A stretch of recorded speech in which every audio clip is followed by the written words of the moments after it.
the best of change management strategies as you head into 2024. That's the main topic we're going to cover here in episode number 151 of Transformation Ground Control. This is Transformation Ground Control, your source for all things business, technology, strategy, and change. If you're growing your business, leading change within your organization, or undertaking any sort of operational or technology change initiative, this podcast is for you. This show covers what you need to know about digital transformation, organizational change, operational improvement, and business growth. 5, 4, 3, 2, 1. And now, here's your host, Eric Kimberling.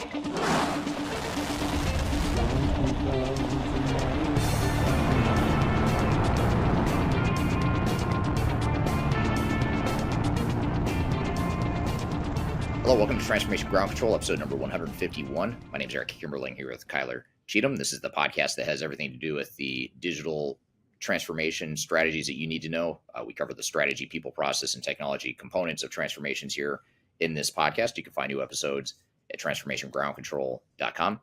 And this podcast is produced by Major Tom Productions and sponsored by Third Stage Consulting. So thank you for being here today. And Kyler, thanks for joining again today, as always. Of course. I'm happy to be here. Thanks for having me. Yeah, it should be a great show. I'm excited for today's conversation. It's one of my favorite topics. I know it's one of yours too, Kyler. Change management. That's what we're going to really dive into today. Absolutely. The best of change management here in 2024. We're going to talk about, in our opening segment, we're going to take some audience questions about change management. We're also going to get into what is organizational change management and 6 change management trends to be aware of for 2024. So be sure to stick around for that opening segment to chat about those change-related topics. And then later, we're going to have Greg Benton on the show, who's the Chief Strategy Officer of Third Stage Consulting. He's going to be on with me chatting about digital strategies for 2024, including the organizational change strategies that you need to be aware of and familiar with. But we're also going to go a little bit beyond just change management in that conversation. We'll talk about tech trends and things of that nature as well. And then later in the show, we'll have why change management is so difficult, as well as top 5 change strategies that you should be aware of, and also strategies to manage change resistance and behavioral change. So be sure to stick around for those conversations that we'll have here in today's action-packed episode. So all that being said, what are some of these questions you have in store for us, Kyler? Excellent. Well, let's get into those audience questions. Just a reminder, these are not just questions for Eric. They're questions for our full audience members here. So I encourage you to join the conversations in the comments. And as a reminder, each week we do pull questions for Eric to ask him here live in each ground control episode. So be sure to definitely leave your comments, whether you're watching an audio platform or a visual platform. You can leave them wherever, and our team will collect them and bring them to Eric. So this question is actually from last week's episode. If you did not see the planning for ERP implementations in 2024 with AV from Avero, I highly recommend going back to last week's episode number 150 and looking at that. But this is a question that came in after the stream of that episode. So it says, how does a change management plan actually look? Like, are there particular types of documents that need to be prepared in this process? And how do we start with interviewing our employees? That's a great question. And yeah, there is a sort of a science to change strategies and plans. I think the first step and the first science, if you will, is to conduct an organizational readiness assessment. So ensuring that we are assessing the current culture and the environment, the pros and cons and the advantages and disadvantages of the current environment, along with the strengths and weaknesses, so that we can define a change management strategy and plan that fits who we are and who we're trying to become as an organization. So in order to do that change readiness assessment, there's 2 things we do. One is typically an anonymous survey that we do online that asks a bunch of quantitative questions to really help us gauge and measure different components of the organization's culture and the communication style, leadership style, all these different things that will help us figure out what's going to work to our advantage in a transformation and a change initiative, and what's going to be a potential disadvantage that we need to address as part of our change strategy. So that anonymous survey is step 1, and that's sort of the quantitative piece of it. And then step 2 within that first bucket of change assessment is the qualitative focus groups. So this is where we start to interview in small groups, different qualitative understandings of what the culture is and how the organization is evolving. And then, of course, you want to within that also look at the executive level, what direction does the executive team want to take the organization? And so then once we have a good understanding of what that direction is, then we can assess the organization in that context using that organizational assessment, the two-prong approach I just mentioned. So that's the first step, is doing that upfront assessment. And once you've done that assessment, then even though that's a very structured process, then it becomes more flexible, or the plan becomes more tailored depending on what comes out of the change assessment. So I'd say, that's probably the best way to get started, is do the assessment, and then that outputs from that exercise will then inform how that change strategy should look, what it should look like, what the areas of focus are, how we're going to deploy resources to address those change issues, all that good stuff. Absolutely. And if you have more questions about kind of those tangible deliverables, we have a variety of different resources on our YouTube channel that not only goes from our keynotes at previous stratospheres to a variety of other change management metrics. So that can be kind of tricky to look at the KPIs for your organization and the deliverables, especially when you're working with a change practitioner that's not internal to your organization. You really want to make sure that you're in the know and understand what that looks like. So thank you so much for that question. I will turn to the comments just to kind of look at what are the change management deliverables that you often see within your organization or have experience around. So let us know in the comments there. But let's move to our next question that actually goes into partners. So this one says, Eric, I have our project, I guess, it has a change management plan. However, our partners aren't aligned to the importance of that plan. How do we make them see that we want to make change management a main priority, not just technical implementation?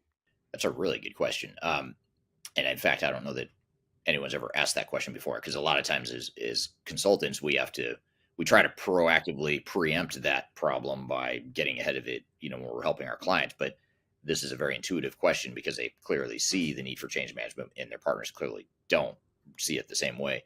So I think that the short answer, and at the risk of oversimplifying my answer, I'd say that first of all, you have to recognize it's your project. I mean, the partners are there to support you in your initiative. It's not the partner's project, and they may have the way they want to do it.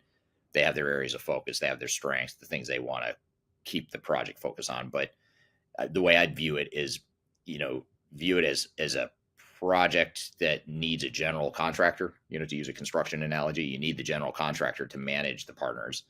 And one of the work streams that you're probably going to manage amongst the partners in the different work streams is going to be change management. And so it's your job, it's incumbent on you as an organization to say, okay, partner A, you're going to do this technical stuff. And yes, you view change management one way, but here's how we're going to do change management on this project. And we're not going to ask you to do it, partner. We're going to have, potentially another work stream, another third party, internal resources, whatever it is that's going to manage that. And here's what our overall program plan looks like. And your technical work stream looks like this.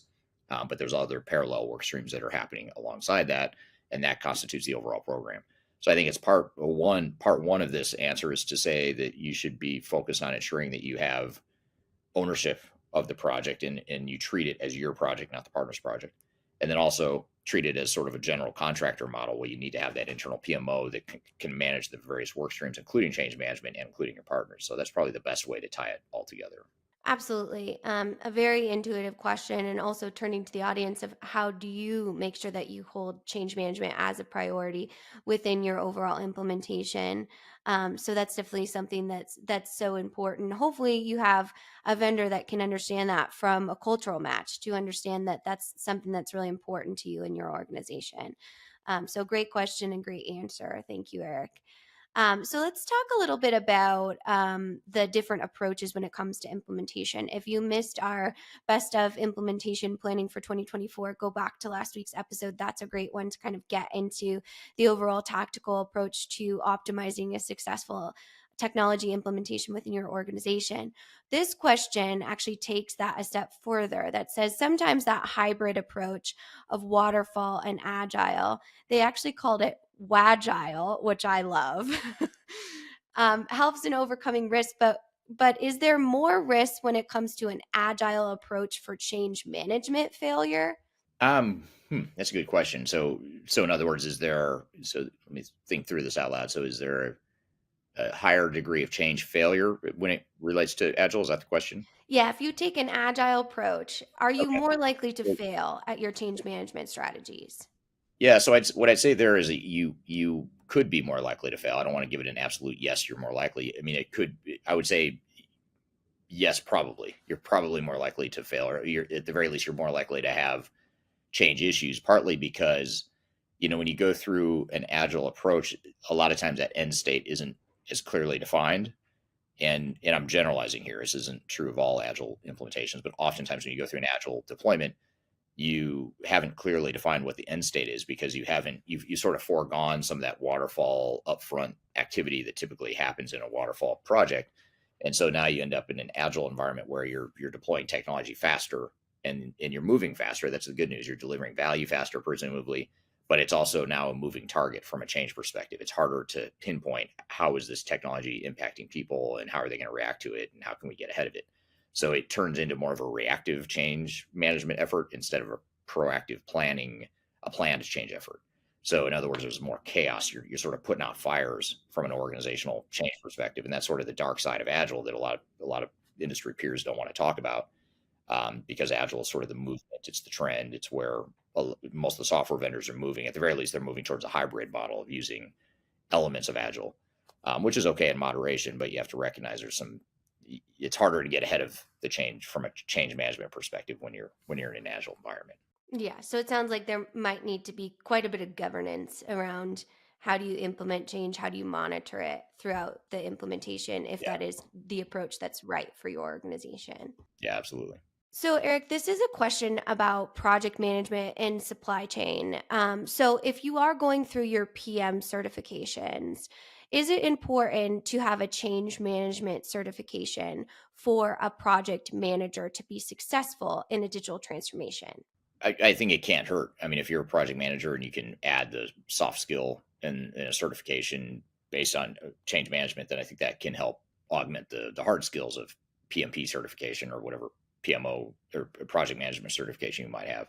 So yeah, I think it's a good idea. And same for change managers, by the way. If you're a change manager and you can get some project management training and some harder skills, in that way, I think it's a good combination. And I think it prevents that problem that a lot of team members have and individuals have where they sort of build biases and blind spots based on, if they're just change managers and they don't understand project management or vice versa. That can be a blind spot for team members. So having both, I think, is a really powerful combination. Okay, excellent. Well, maybe in the comments too, if you are a project manager or you have project management experience and you have a change management certificate, we can share kind of what that looks like as far as helping your overall skill set and being a project manager. Is that something that could definitely broaden and diversify your portfolio? So with that, if you do have additional questions, I encourage you to pop them in the comments here. And we will move on to some exciting hot topics around change management, Eric, that we'll share here in just a few.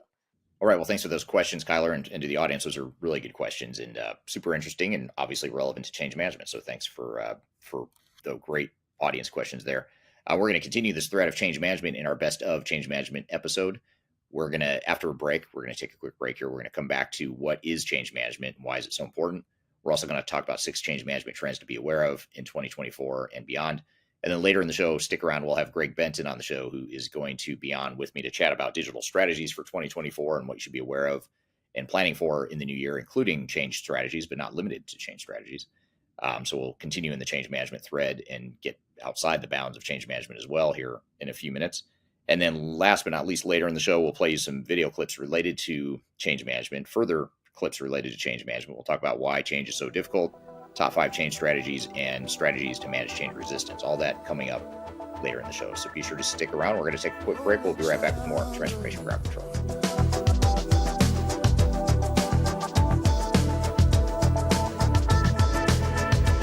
If you are aiming for transformation success, turn to Third Stage Consulting Group. Third Stage's independent and technology agnostic consulting team helps clients define their digital strategies, define their roadmaps, and manage their transformations. With offices in the US, Europe, and Australia, our team helps the world's most forward-thinking organizations through their transformation pitfalls and risks. If you are embarking on a digital transformation or business change initiative, Contact Third Stage Consulting to see how we can help you reach the third stage of transformation success. Learn more about us and download independent reports, videos, and other best practices at thirdstage-consulting.com. But we're never gonna survive unless we get a little crazy. Hello, welcome back to Transformation Ground Control, episode number 151. This is the Best of Change Management episode for 2023 and 2024. My name is Eric Kimberling here with Kyla Cheatham. You can find new episodes of this show every Wednesday at transformationgroundcontrol.com. You can also view past episodes of this show at transformationgroundcontrol.com as well, so be sure to check that out. So we've got some hot topics here, Kyla. What is change management? 6 change management trends. What do you have in store for us? Yeah, absolutely. So I want to talk a little bit about change management in 2023 and share one statistic that is from a McKinsey research survey. And it says actually that around 20% of transformation's value is lost after a technical implementation. And that's because their change management programs fail. And the main failure cause there is employee resistance.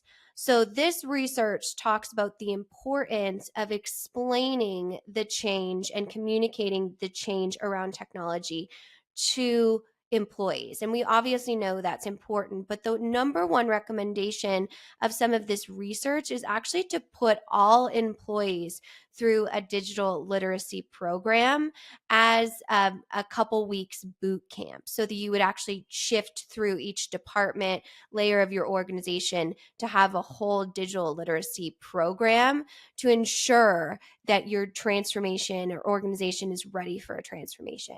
So that's actually touching every employee in the organization. So I thought I had to bring that approach to you and get your feedback on if that would be something that you would recommend as well.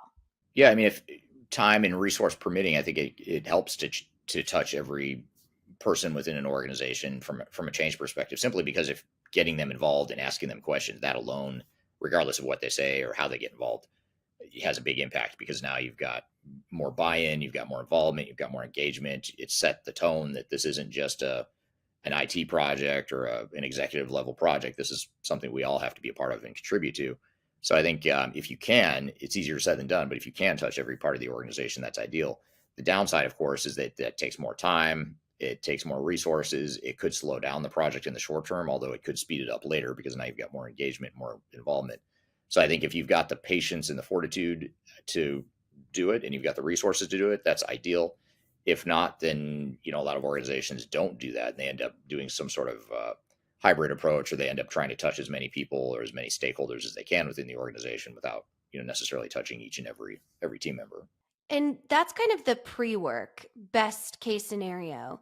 And when we look at that statistic around McKinsey and saying that 20% of that value is lost post-technical implementation, how do you ensure that that doesn't happen in your digital transformation going into 2024, knowing that is real data and real research? Well, I think the first is recognize that there is data, and we've seen plenty of studies over the years that validate that same point. Whether or not it's the same percentage or not maybe isn't necessarily true, but what is true is that the data has shown over decades that companies lose business value post-implementation. In fact, data also shows that companies don't ever fully realize the potential business value post-implementation. So I think the key is to recognize that you're not going to get the business value, and you're not going to maintain the business value you expect just because you put in new technology. So you're going to have to do some stuff post-implementation to optimize that. And so rather than declaring victory or declaring success and declaring a finish to the project at go live, for a lot of organizations, that's just the start. And a lot of people don't want to hear that, because by the time you go live with new technology, you've got change fatigue, the organization's tired, you're ready to go back to your day jobs, your real jobs. The last thing you want to think about is continuing a project that you just spent years getting to a go live date. But you have to think about that. We have to think of it as a continuous journey to where you're live with new technology. Now we can optimize and figure out why are we not getting the full business value, and how do we ensure we maintain that business value. And if you think about it, the effort and the cost associated with that is a lot less than the effort and cost it takes to get to the go live in the first place. So you spend that incrementally, that relatively small incremental additional effort to ensure that you get the business value, and you maintain the business value that you expect to get out of the technology. Absolutely, 100%. That makes a lot of sense. And it's really kind of our mission here to achieve that third stage, right? That third stage of the digital transformation that is that full value recognition and optimization. So it's definitely something that's on the forefront of our mission here at third stage. And again, turning to the audience, if there are case studies or any sort of feedback you have around achieving kind of that post implementation optimization, definitely share those in the comments and we'll pull those as well. But let's look at the 6 change management trends that we must look at in 2024. So there's a few of these. I'm going to read the list and then we can dive into any that stand out to you, or I have a few questions for you, Eric, as well. So the number one trend is a greater focus on employee engagement and empowerment.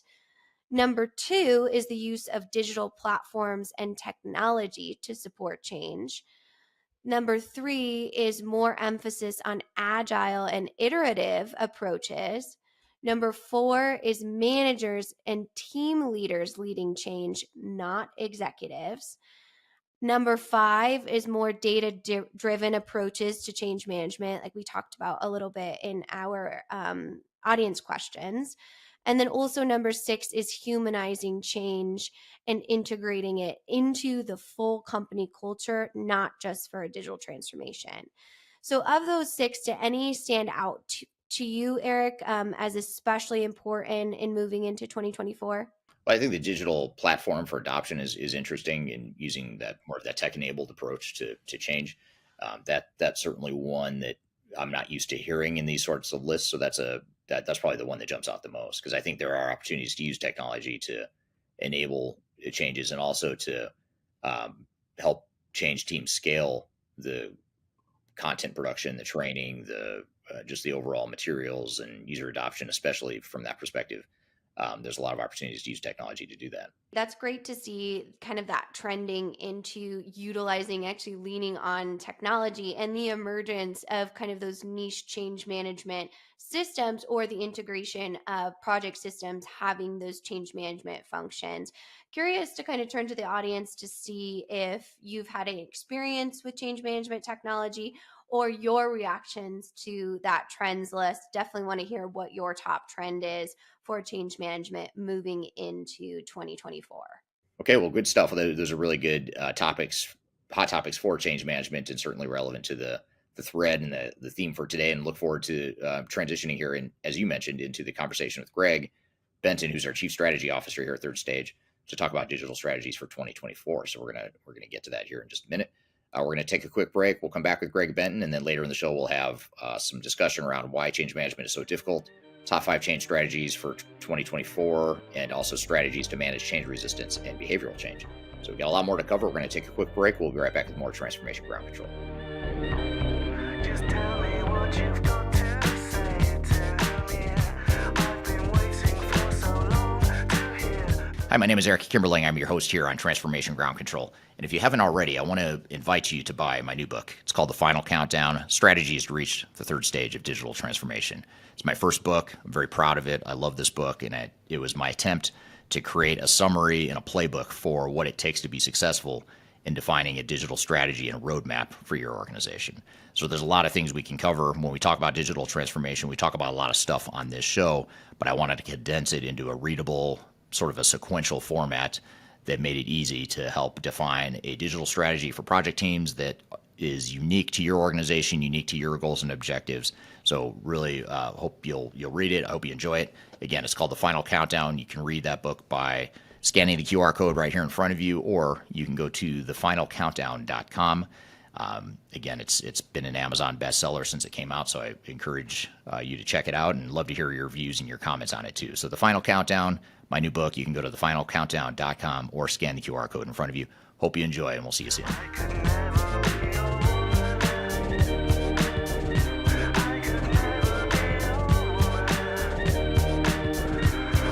Hello, welcome back to Transformation Ground Control, episode number 151. My name is Eric Kimberling here with Cheatham. You can find new episodes of the show every Wednesday at transformationgroundcontrol.com, and you can also find past episodes of this show at transformationgroundcontrol.com as well. I'm excited for our next guest, Greg Benton, who's our Chief Strategy Officer at Third Stage Consulting. He's going to be on the show here chatting with me about digital strategies for 2024, some of the emerging trends and predictions for the coming year, but also more importantly, how do we navigate those emerging trends and predictions, and how do we define a strategy and roadmap and a plan that fits our needs and our goals and objectives as an organization. So really excited to have this conversation and get the audience involved as well. So Greg, all that being said, welcome to the show. Pleasure to be here, Eric. I'm excited to talk with everybody about what's coming for 2024. Absolutely. Glad to have you. You're the perfect guy to chat about this. You're the Chief Strategy Officer here at Third Stage Consulting. But tell us a little bit about your background. Well, for the last 25 years, Eric, as you well know, I've been working with clients, with software vendors, with systems integrators to implement and manage the digital transformation and strategies that enterprise leaders have put in place to really move their organizations forward in a way that is the taking advantage of the newer technologies, replacing older enterprise systems, and really looking at the digital transformation as a holistic picture, right? And equipping our third stage consultants and directors and so forth with the tools and the understanding of the marketplace and the environment, and making sure that they are able to help our clients with their digital strategies going forward as well. Right. Yeah. Good background. You have a broad exposure, not only in your past career and leading up to your time at Third Stage, but even just here at Third Stage, you've had a lot of exposure to a lot of different clients, a lot of different industries, a lot of different technology platforms. You've seen a lot of the emerging technologies and evolutions of technology here over the last many years. So that's why you're the perfect guy to have this conversation with here today. And before we jump into a couple questions I have to get us started, and again, we're going to turn to the audience to get their questions as they come in here. But before I get to my questions to start, I wanted to just sort of acknowledge where people are joining from here today. Thank you for dropping in the chat where everyone is. We have someone from Johannesburg, South Africa, India, Spain, Melbourne, Chicago, Istanbul, France, Colorado, India, San Diego, Texas, really all over the world. So thank you everyone for being here today. And it's fun. Pretty amazing. It is. Yeah, you get a global group of people like this, like-minded people trying to talk about and predict what might happen in the future, which is always fun, right? So that's what we do. That's what we do. But before we talk about 2024, if we sort of look at the year in review here, if we just look at 2023, what are there any technology or digital transformation trends that most surprised you in the last year, or things that excited you or surprised you along the way? That's a great question. There were one thing that surprised me is that it's already 2024. So right. 2023 is gone, right?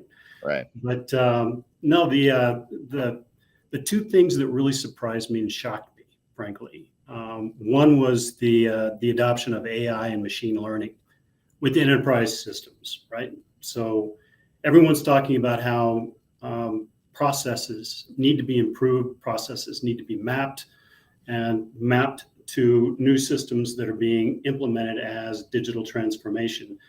And AI and machine learning are going to accelerate that process for anyone that's looking to make a change, right?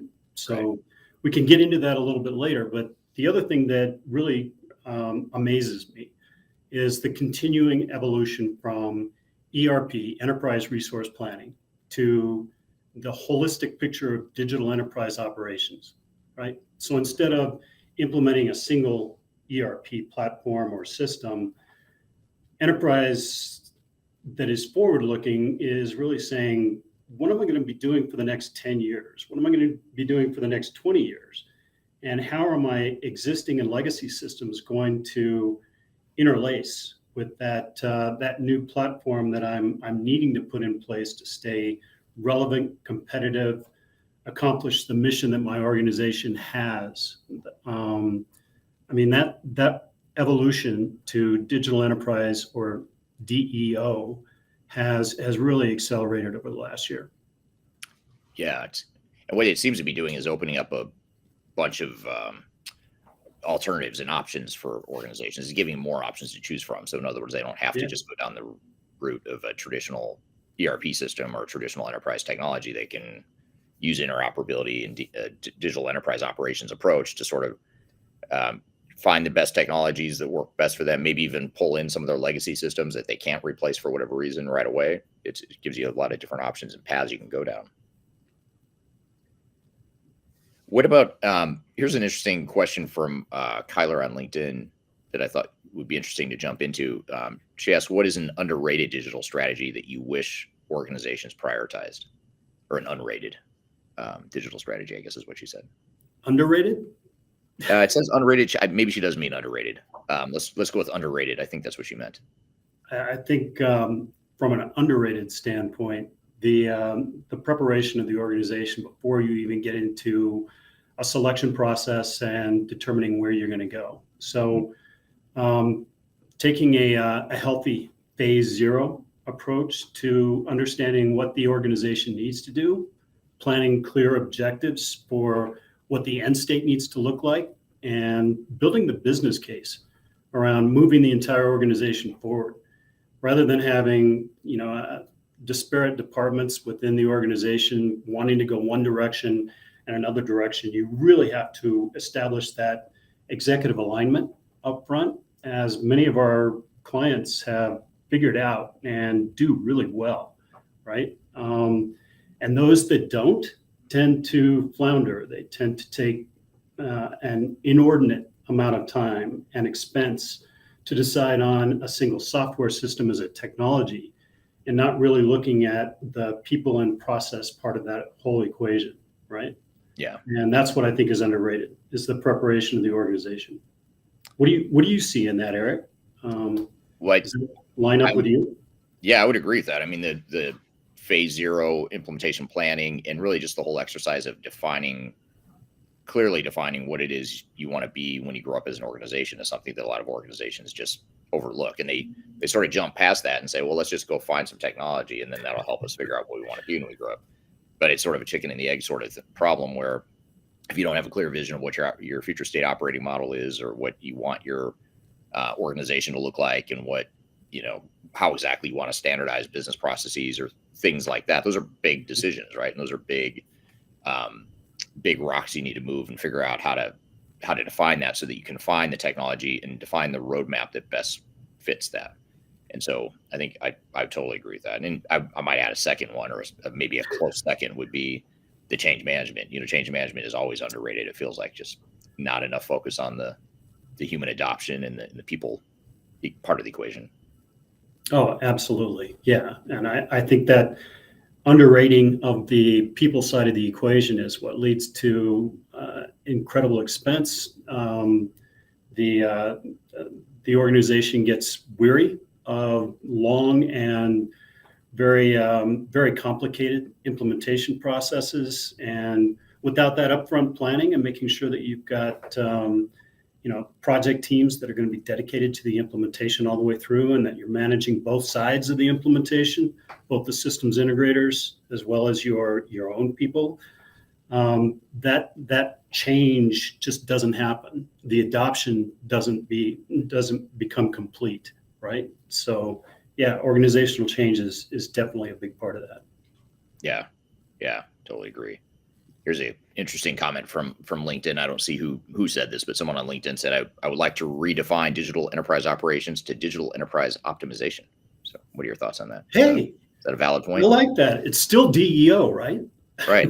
Never enough acronyms in this industry. So there you go. Our business does not have enough acronyms. I mean, TMI. Right. We're here with Greg Benton chatting about digital strategies for 2024 and beyond. We've got a lot more to cover. We're going to take a quick break. We'll be back with more transformation.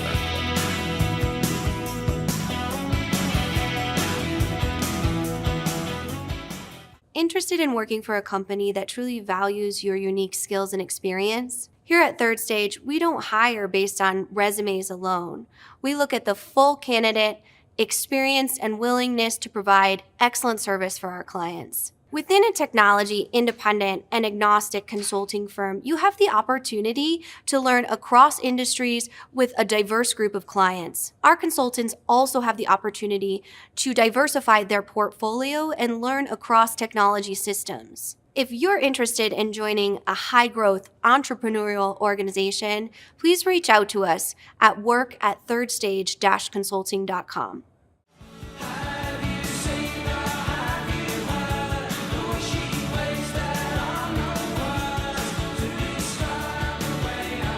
Hello, welcome back to Transformation Ground Control, episode number 151. My name is Eric Kimberling here with Kyler Cheatham. You can find new episodes of the show every Wednesday at transformationgroundcontrol.com, so be sure to check out current and past episodes at transformationgroundcontrol.com. I'm here with Greg Benton talking about digital strategies for 2024 and beyond. Let's jump back into the conversation. Here's an interesting comment from Ghassan on LinkedIn as well. He says, focusing resources on AI utilization to cut down on resources being replaced by AI. So, that's interesting comment. Love to hear from Ghassan. Ghassan, one of the things that I think you would agree with, or at least comment on, is the fact that AI is going to change the way that we implement software. So if you think about testing processes for, SIT, user acceptance testing, all of that, it's running scripts. And in the past, it's been consultants sitting side by side with the end users, just going through script after script after script, making sure that the information that's been placed now in your new environment matches up with what you had in your legacy system. A lot of that can be accomplished by AI at this point. Running scripts is, something that instead of taking months, taking days to do that testing process. So that's going to speed and I think remove a lot of the risk in the testing process that goes into implementation. Right. Yeah. Totally agree. And then Ghassan has a follow-up comment here that Chief AI Officer will be AI. Chief AI Officer will be AI. So another acronym, CAI. Right. Who is not a real person. CAIO. There we go. It's really complicated now. Here's interesting from Jill on LinkedIn. Jill says, what's your perspective on organizations implementing the return to office mandates and the impacts on digital transformation, whether good or bad? What do you think? I think that, one of the things that we're seeing is with implementations, we became very accustomed to doing everything remotely. And we became good at it, right? So Teams meetings, instead of having an all-day demo or an all-day test session or training sessions, were all conducted remotely. A lot of our implementation clients right now that are going through this under our program management or their own program management are finding that it's difficult to get people to come back into the office, but the results that they achieve with that, kind of side-by-side knowledge transfer in training classes and everything that goes on with regard to planning, that upfront executive alignment takes in-person meetings, not team meetings, not Zoom meetings. But it is difficult to get people to come back in, especially the people that are participating on the project team. So I think we're just going to see a move to get people into the office, especially when it comes to the whole implementation process and going forward. Yeah. It was fascinating to see right at the beginning of COVID, the organizations that struggled to go through the implementations with that remote approach. And I know it could be done. We saw clients do it. Some were more successful than others. But when you think about it, you think about a manufacturing environment, for example, trying to visualize and work through how a manufacturing shop floor is going to be automated or be changed by digital transformation. That's hard to do over a Zoom call, versus actually being out on the shop floor or being in the office. It's impossible. Yeah. Yeah. It is. And a lot of companies, I think they underrated or underestimated the difficulty that was going to have. So I think, I think that's, the hybrid environment seems to be where a lot of organizations are settling. So I'd be curious to see how that affects transformations as well. Well, it is helping that in some cases, if we have a subject matter expert that needs to come in from somewhere else, they can join via Zoom, Teams, or any other media and be effective. But you just don't have that collaboration. You don't have the sidebar conversations. You don't have, people pulling together as a real team.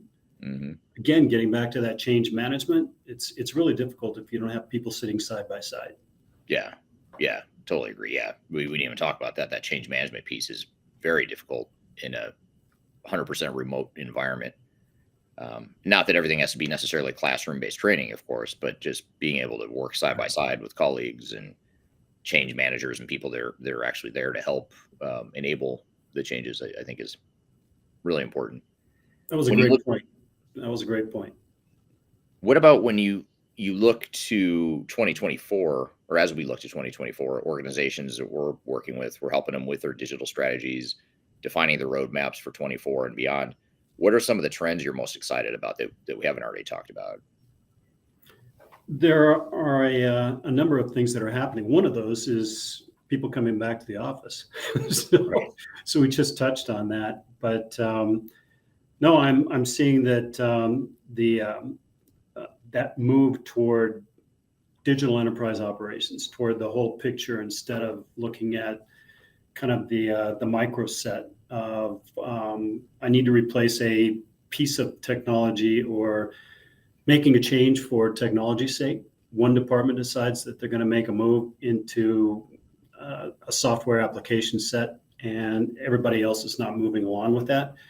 I think that's changed. There's a lot more visibility across the organization for people needing to make change, and also the advent of AI and machine learning in mapping processes that you're going to improve, or digital enterprise optimization that's going forward. All of those tools coming to bear right now, along with the full move toward cloud and increasing time to value for the large software vendors, the ERP software vendors, is all coming together in a perfect storm in 2024. So I think there's going to be a lot of movement toward setting up your plan for the next 10, 20 years with partners that are going to be able to flexibly change with the new technologies and the interoperability of systems so that you can go forward smoothly rather than having to stall out, start again. And, that's an expensive proposition that nobody wants to go through. Right. Yeah, absolutely. Makes total sense. One other trend or potential trend that Ghassan mentions here on LinkedIn is the increase of iPaaS, platform as a service. What are your thoughts on platform as a service, or just software platforms in general as a potential trend? Well, I think that, for instance, on the interoperability platforms like Palantir, like a Snowflake, the opportunity to get an immediate time to value in terms of setting something up so that analytics and data management can be accomplished across an entire enterprise with even disparate systems, and bringing that into a single corporate instance that then can be managed as a single source of the truth. I think that's the promise of some of the iPaaS platforms that are out there. What do you see on that? You've actually addressed that in a couple of your recent podcasts. So, yeah, I think there's something to be said for the platform movement. As far as, in other words, not just choosing an application to automate your business, but instead choosing a platform that applications can be built on, or that you can choose from within that ecosystem of the platform. Legos. Yeah. So it's sort of like the interoperability model in some ways, but different. I mean, the interoperability is more focused on tying together multiple systems, maybe across platforms, whereas the platform as a service, or the platform model, is more focused on, let's go find a platform to build those Legos and build or buy, or both, a bunch of different technologies that we can layer on. So a lot of times, if you think about, for example, Salesforce and their Force platform, people think of Salesforce as a CRM provider, but really it's a platform. There's a platform within that there's a bunch of third-party apps that you can use with or without Salesforce CRM. You could, use Rootstock for manufacturing, or use, other options out there for different functions that are not related to Salesforce or CRM. Even you look at NetSuite, for example. NetSuite and Infor, I know, are two vendors that are sort of moving in that direction of more of a platform. Like, how do we engage with third-party developers to create different apps on our platform? And so it's, I think a lot of vendors are going that direction too. So they're recognizing that, yes, we have this core application that we want to sell, but we also have a whole platform that we can use to create other options for enterprises. And I think the good news in all this, it just creates, I guess it's good news and bad news, creates a lot more options for organizations. I feel like now they have a lot more options than they ever had in the past. So even more reason to have a solid digital strategy and roadmap and understanding of what it is you're trying to get at. Well, and to your point, where it used to be discrete application sets or even ERP systems that you would implement, now you have the ability to really bring together a number of different application sets, the legacy systems, everything on a single platform. That's really powerful. I see that as a great change. Yeah. We're here with Greg Benton chatting about digital strategies for 2024 and beyond. We've got a lot more to cover. We're going to take a quick break. We'll be back with more Transformation Ground Control.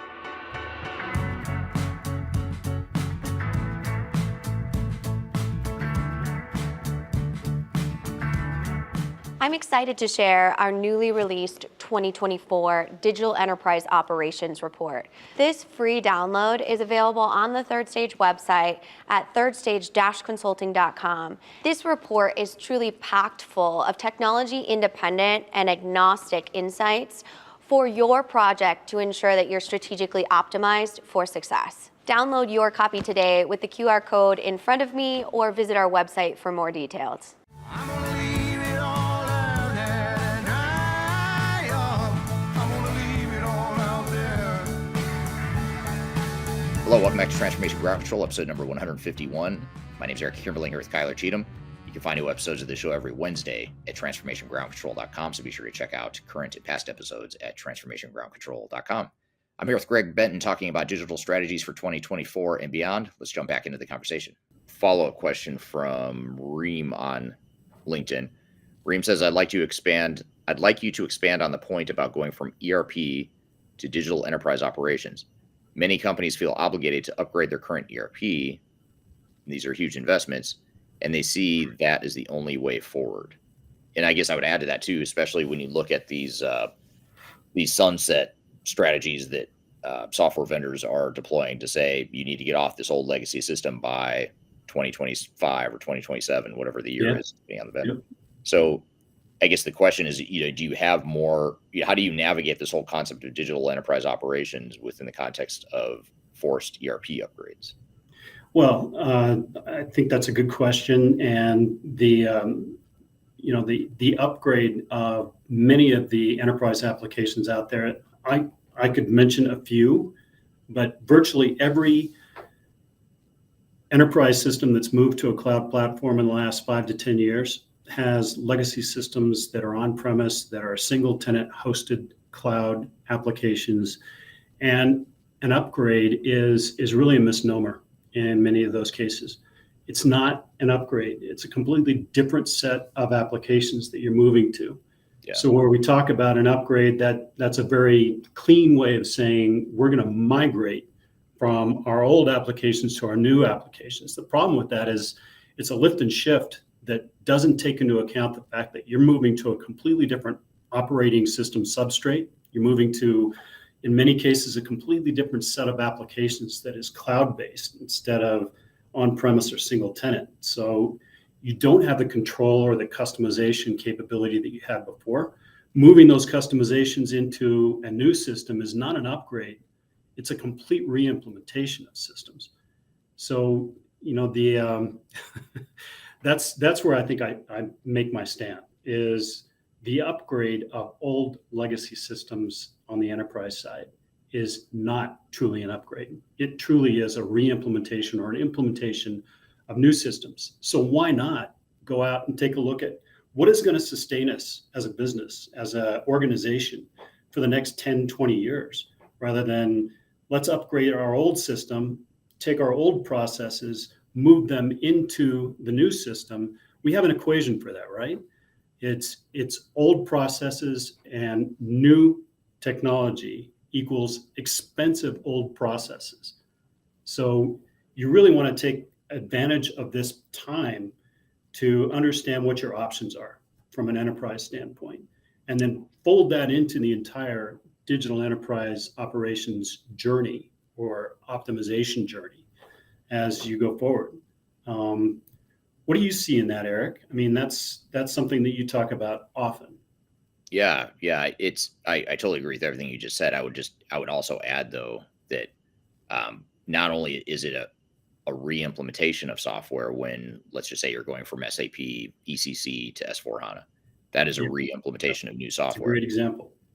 Now you have some what's it called? Not economies of scale, but some efficiencies in knowledge of the SAP platform. Going from ECC to S4 HANA is maybe not as difficult as going from ECC to Oracle Cloud. Because those are just two Right. totally different.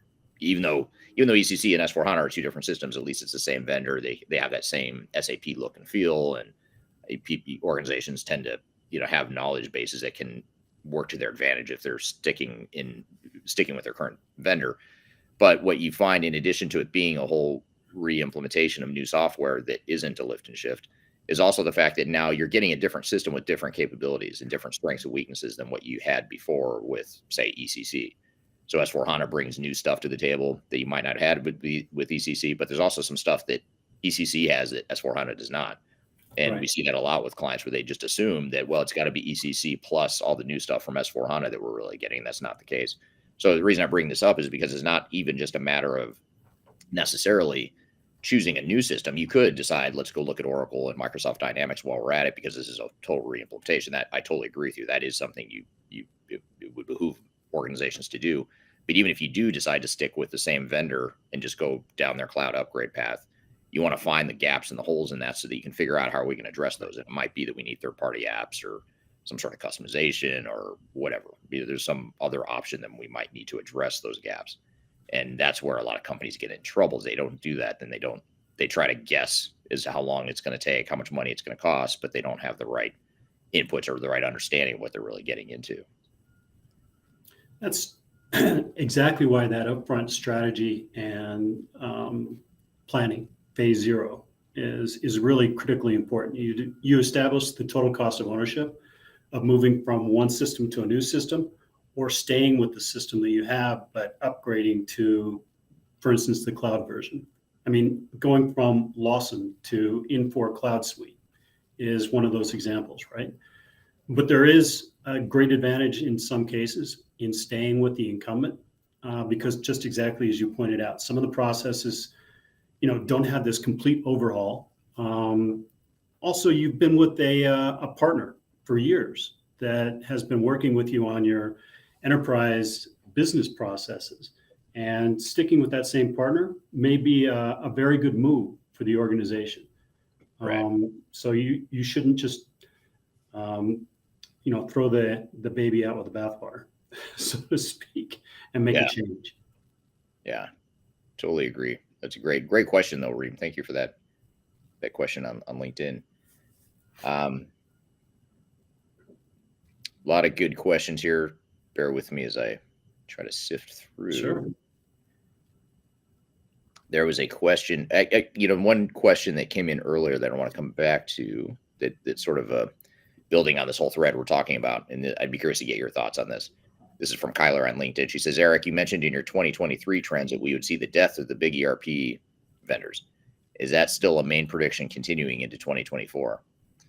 And first of all, I'll add a caveat that when I say things like big ERP vendors are dead, that's an attention grabber, but I don't really think they're dying. I don't think they're dead.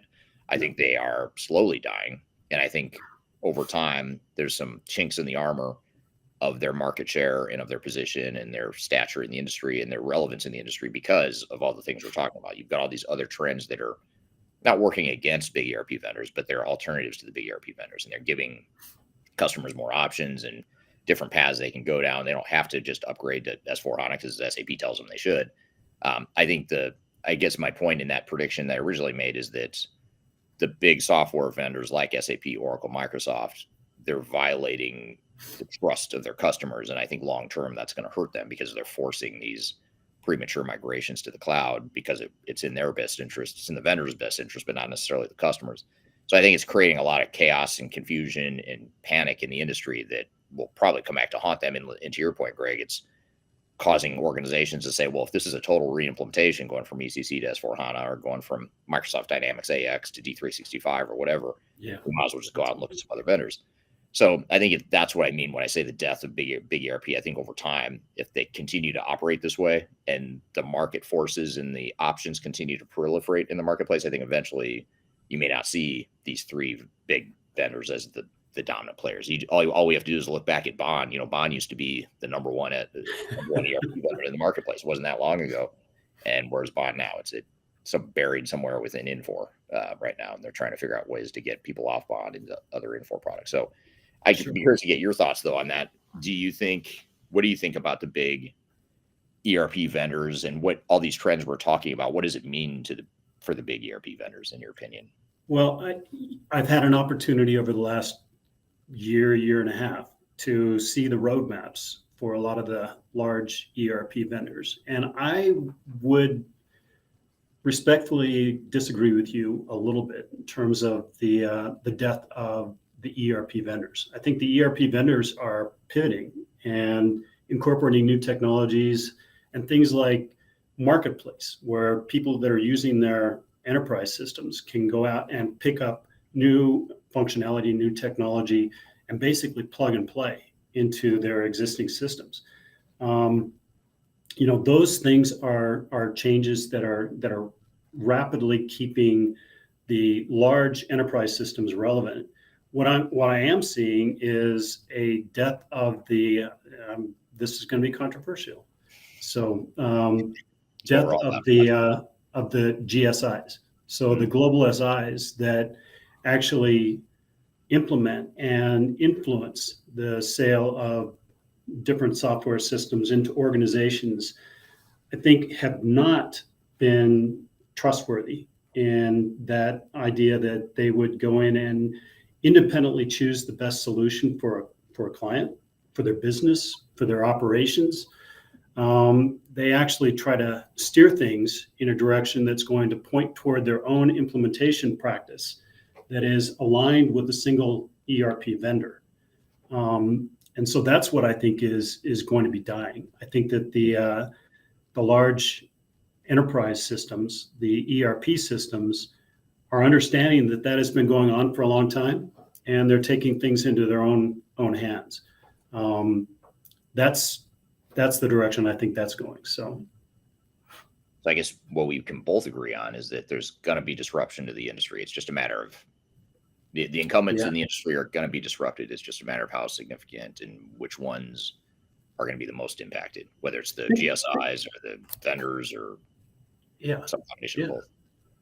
Well, think about this, Eric. I mean, as everyone is looking at new technologies, they're looking at changing things for their people, for their processes. We're coming out of COVID. People are coming back into the office. Things are changing with the way that people operate systems and support systems ongoing, right? As all of that change is happening, everyone's needing to get with that change in one way or another. So very disruptive.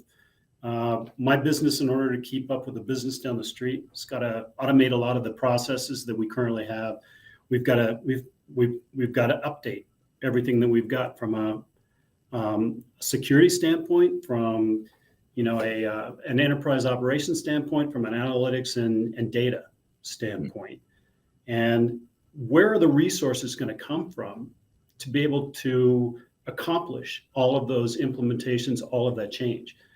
Some of it can be absorbed by AI, making processes, much more rapid from an implementation standpoint, from the testing standpoint that we talked about, and testing automation. But you're still going to have consultants, and you're going to want the A team to be working on your implementation, right? Yeah. So it comes back to that whole planning process. If you're not planning now for the change that's going to be happening in 2024, getting back to our original point, you're going to be way behind. So that's what I see as just, again, the perfect storm in 2024.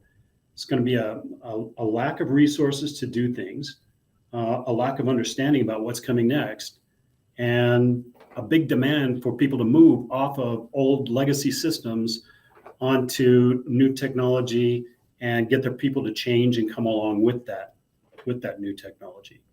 Yeah. Yeah. Great point. And here's just a follow-up comment, sort of validating or agreeing with what you and I talked about. This is from LinkedIn. The LinkedIn person says, I agree, old wine in a new bottle, but integrating legacy application to the new system, even if you just mentioned SAP ECC to S4HANA, current implementation partners here in India say that the new S4HANA is a complete new setup.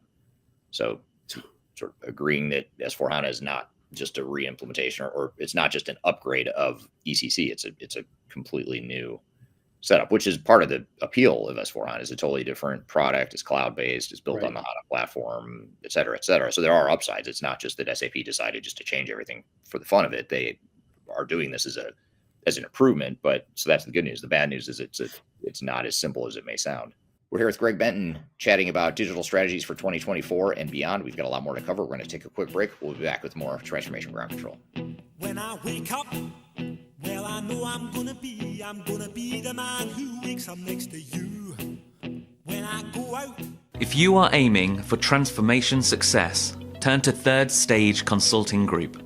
Third Stage's independent and technology agnostic consulting team helps clients define their digital strategies, define their roadmaps, and manage their transformations. With offices in the US, Europe, and Australia, our team helps the world's most forward-thinking organizations through their transformation pitfalls and risks. If you are embarking on a digital transformation or business change initiative, contact Third Stage Consulting to see how we can help you reach the third stage of transformation success. Learn more about us and download independent reports, videos, and other best practices at thirdstageconsulting.com.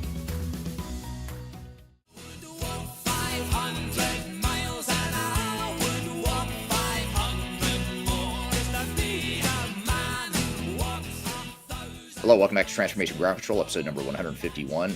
My name is Eric Kimberling here with Kyler Cheatham. You can find new episodes of the show every Wednesday at transformationgroundcontrol.com, so be sure to check out current and past episodes at transformationgroundcontrol.com. I'm here with Greg Benton talking about digital strategies for 2024 and beyond. Let's jump back into the conversation. Here's a really good question I'd be curious to get your thoughts on. This is from Jill on LinkedIn. Jill says, do you see executives more aligned or less aligned traditionally with how orgs prioritize digital transformation initiatives? Actually, that is a great point. And I see executives in many of the organizations that we work with much more aligned than they used to be. They have to be. People have come to understand that IT initiatives are not led just strictly by the CIO and the IT department and, a few department heads. It actually has to be within the entire organization moving forward.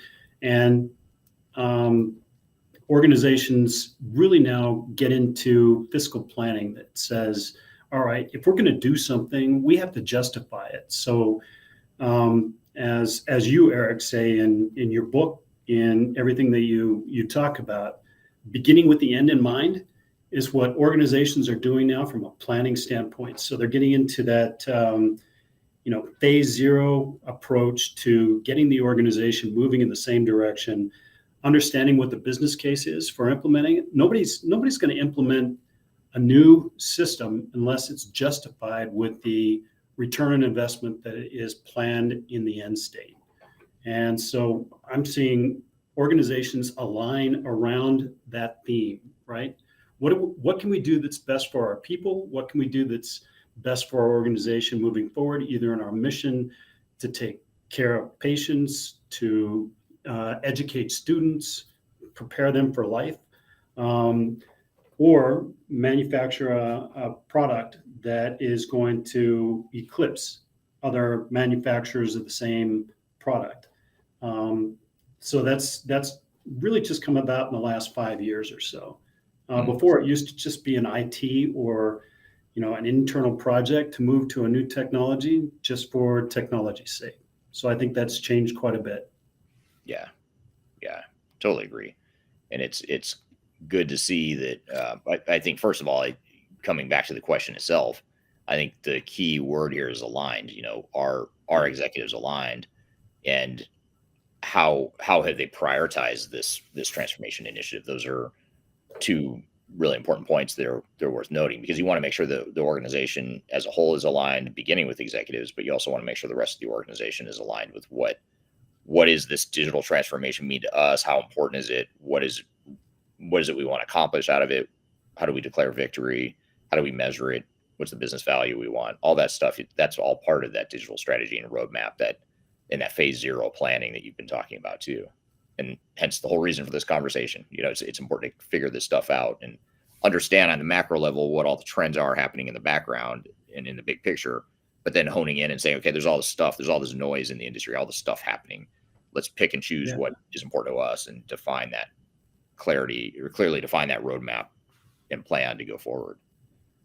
I would also say it doesn't really matter where in your journey you are, whether you're at the very beginning or you're in midstream and you've been implementing for 2, 3, 4 years and suddenly realize that, wow, we're not on the verge of going live. We've got to do something. We've got to change course. Getting the executives to align on what that course change needs to be is critically important. So executive alignment might be one of the primary things that dictates whether an organization is successful or not in their digital transformation, no matter where they are in that continuum. Yeah, I totally agree. Here, Gassan is on a roll, so I'm going to pull up another question from him. He's got a really good one here, or an interesting comment. I'd be curious to get your feedback on. Gassan, you always do. He's back. When Gassan isn't here, you notice it's not quite as active in the chat, but he's got a lot of, quieter for sure. But Gassan says legacy systems are the root cause for resistance to change versus greenfield implementations. So companies should throw out legacies and start from scratch. And he puts a little smiley emoji there. So I think he's maybe half kidding. But what are your thoughts? I hope he's kidding. Well, what are your thoughts though on this? Do we throw out our legacy systems and just start over? Is that a viable strategy for organizations? Because I think, even though he's kidding, or he seems to be kidding, a lot of organizations actually do think that. I mean, there are companies that come to us and say, yeah, let's just, like you said, throw the baby out with the bathwater because it's old, it's broken. We know we need new systems, so let's not worry about what we've got now. Let's go ahead and just jump to the future. What are the pros and cons there? I hope Gassan is kidding, because greenfield opportunities are few and far between. And the reason why is because there are a lot of aspects of the legacy systems that have to be continued. Not only do you have to continue the relationship with the software provider that you've been working with for years, that you're going to be continuing to pay a subscription to or pay licensing and maintenance to over the next year to 2 years to 3 years that you're implementing the new technology. You also just you need to incorporate some of the things that you can't change right away. I think in some of the CAD systems that go along with manufacturing processes and engineer to order, a lot of the X-ray and digital systems that go along with healthcare, the enterprise, the EHR or electronic health records that go along with the enterprise system that you're implementing. All of that has to be interoperable. It all has to be sequenced at the proper stage in your journey going forward. So as you're getting into digital transformation, you have to incorporate those things that are going to be brought along and consolidated, moved out, kept in place. And so that's why the whole picture of digital enterprise operations needs to incorporate what are we going to keep, what are we going to change, what are we going to just completely, in Gassan's words, greenfield implement, right? So all of that has to be factored in. Right. Yeah. Makes total sense. Coming back to a comment you made early on, Greg, you talked early on in this conversation about generative AI or AI in general. This is from Reem on LinkedIn. Reem says, can we talk about AI/Gen AI readiness? What do companies need to have in place in order to use both of these technologies? Well, I don't know that they have to have a technology in place to adopt Gen AI. I think that that's being incorporated in a lot of the ERP systems. It's being incorporated in a lot of the platforms that we've been talking about. I don't think that anyone's going to be able to avoid using AI. I recently heard at a conference with the Pharmaceutical Sciences Group in Toronto that AI is being used to optimize processes within the healthcare environment that are really just a matter of being able to replace the kind of the motion studies that used to go on with how processes are conducted within an organization. And now they are being automated.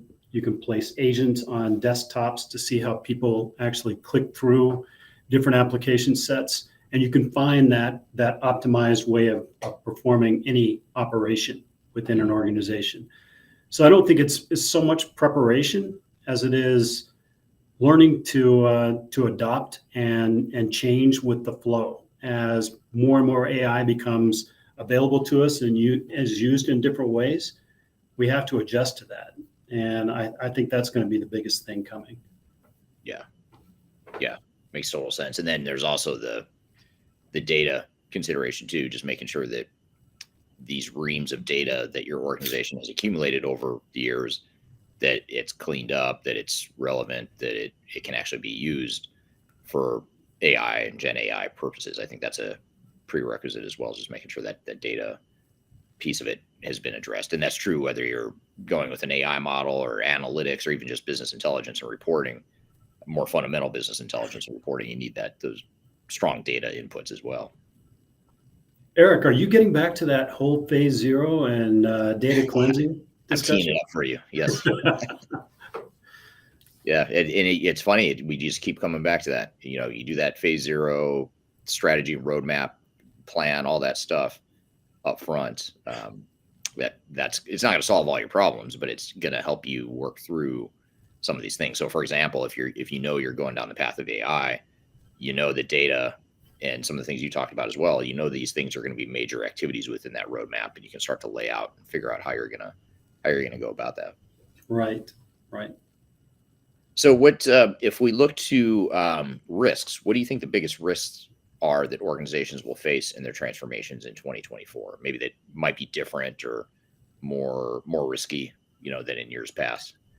I think that one of the risks is embarking on the journey that we've been talking about for digital transformation and not doing your homework. Homework's, that's not even the right term, where people are making decisions to work with a certain platform provider or a software vendor. That is a partnership that's going to last over the next 10, 20 years, right? You're not going to do this again. You're not going to implement an entire new software system or digital transformation in 2 years after you just embarked on it this year. So you have to make sure that you choose the right partners going forward. And that's what I think that people are not understanding the complete nature of that. So they've got to have it focused on their business and certainly that planning and phase zero piece again.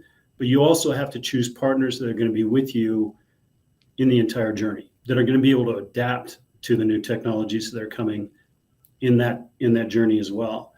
And going with somebody like, we're implementing JD Edwards or Bond or something like that as an older system that is going to replace an older system or be an upgrade. Is that really going to be relevant in 5 or 10 years? Or are we going to have to implement something new? So I think that's the biggest threat in 2024 is not looking forward enough. Things are changing rapidly so that over the next 12 months, things will probably change. and change again in 2 years. But you've got to have partners that are going to be sustainable all the way through that entire journey. Yeah, absolutely. Yeah, and I think the key there is partners. You talked about the death of the big GSI model earlier, the big global system integrators.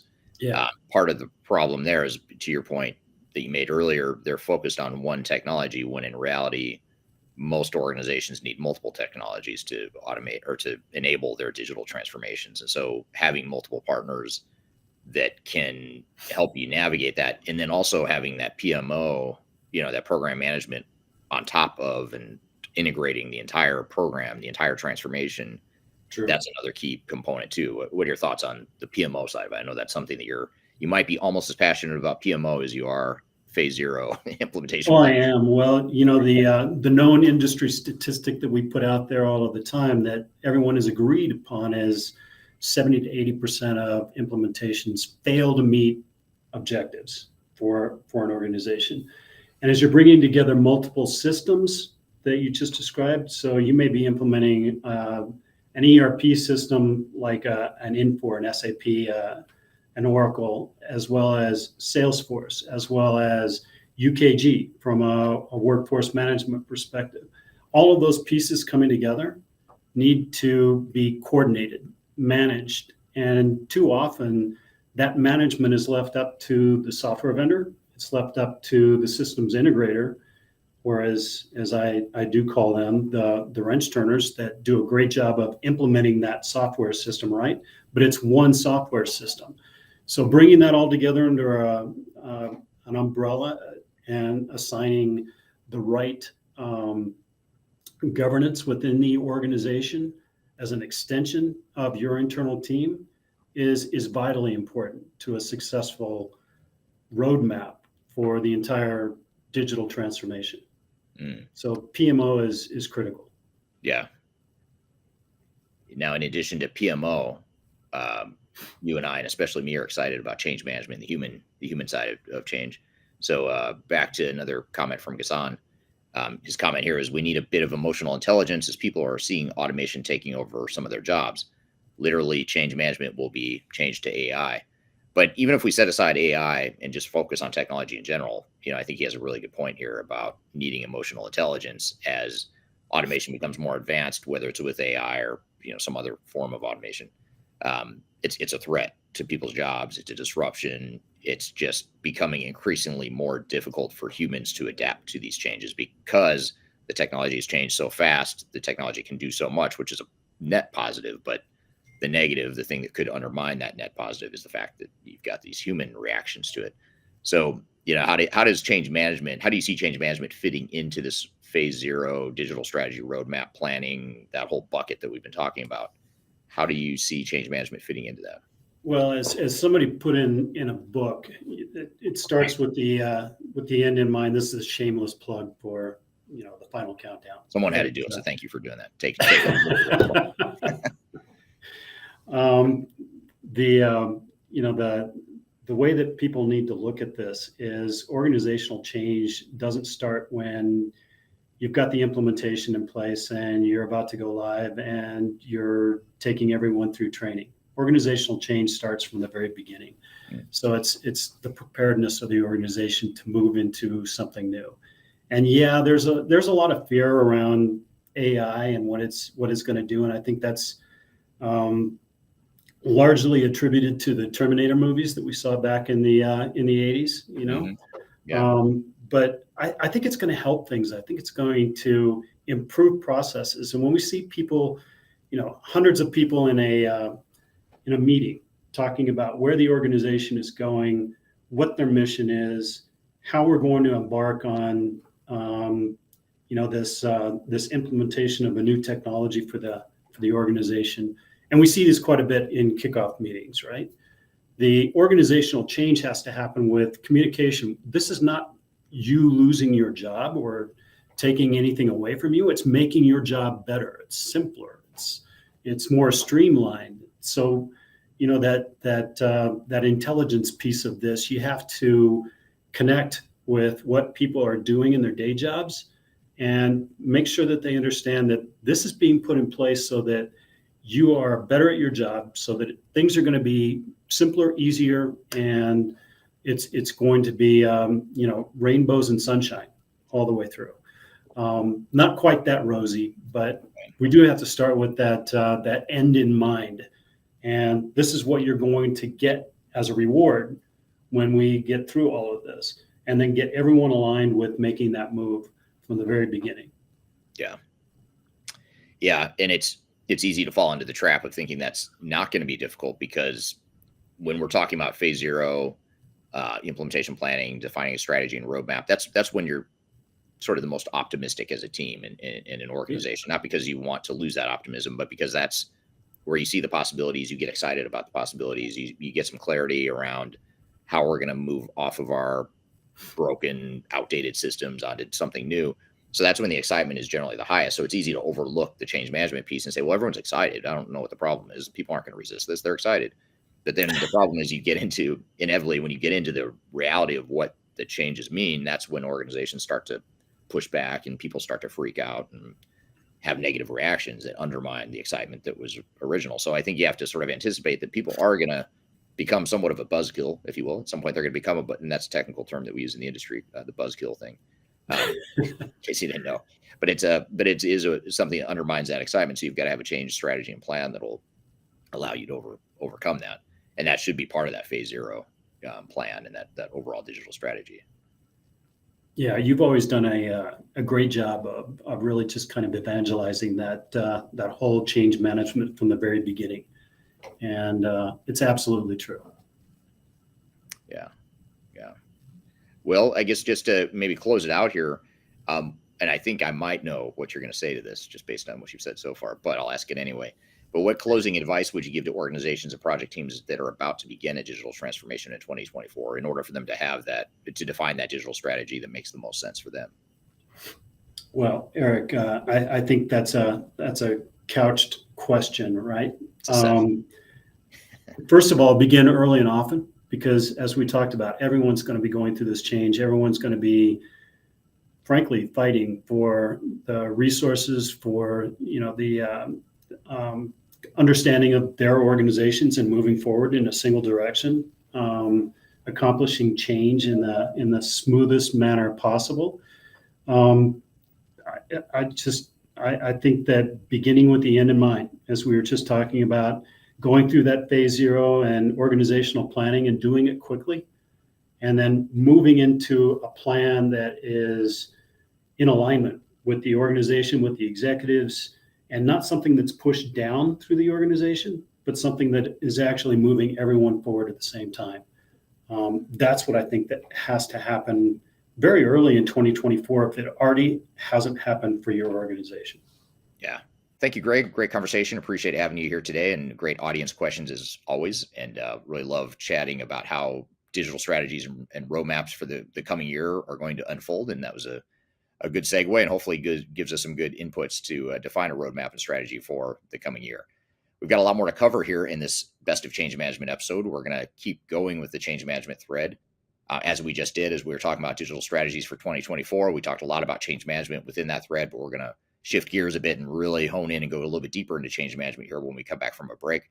We're going to talk about why change management is so difficult, top 5 change strategies, and strategies to manage change resistance. So we got a lot more to cover. We're going to take a quick break. We'll be back with more Transformation Ground Control.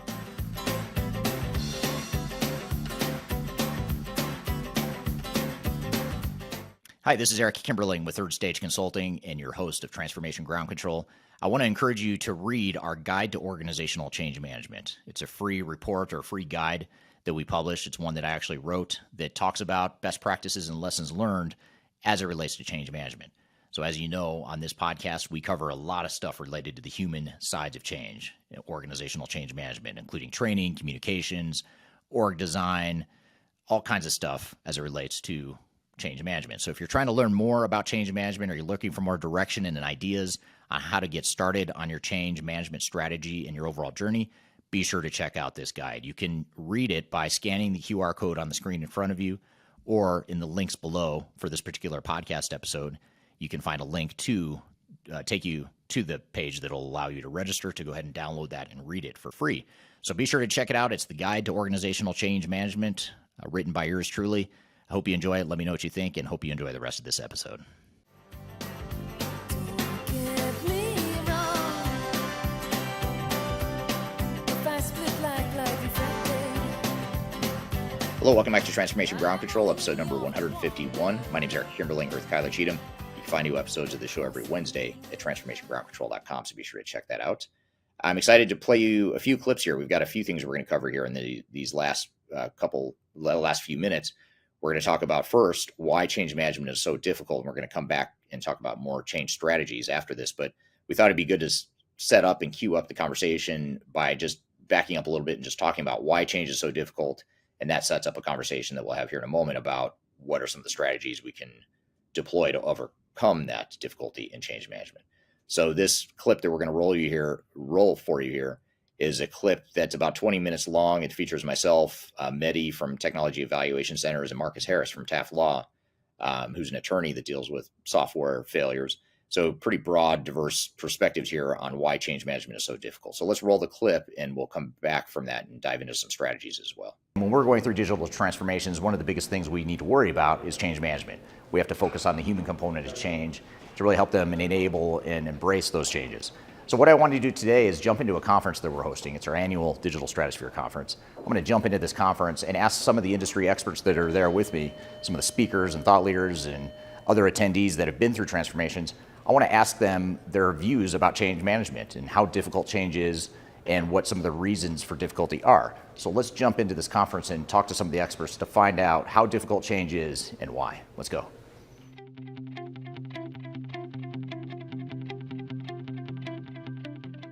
So Becky, is change difficult for your organization in particular? It absolutely is. Yes, it's very difficult. Why is that?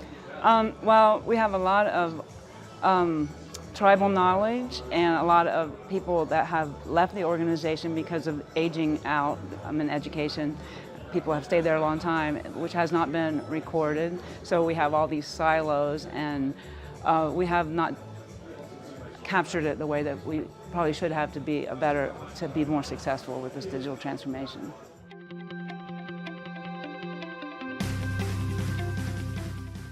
So Marcus, do you think change is difficult for most organizations, or how difficult do you think it is? Yeah, I think it's one of the most difficult things that you're going to face in a digital transformation. The reasons for that are many, but essentially you're pulling out the backbone of the company's computing system and putting in something new, and there's so much uncertainty associated with that people naturally are resistant to change. And I think with the cases that I litigate, they all have a common theme, and that really is the failure to properly manage the change associated with the digital transformation, and it can have devastating results. Okay.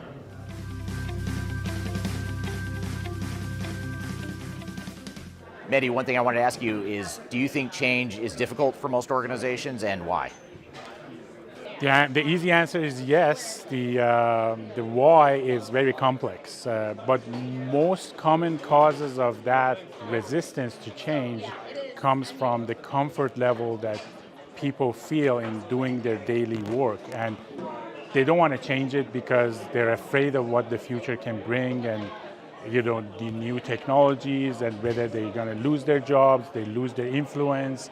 All of that is a very complex dynamics that you have to look into, but overall change is difficult, and you have to again invest and go through a very disciplined change management program to make that happen without too much, distraction to the business. Right. Great answer.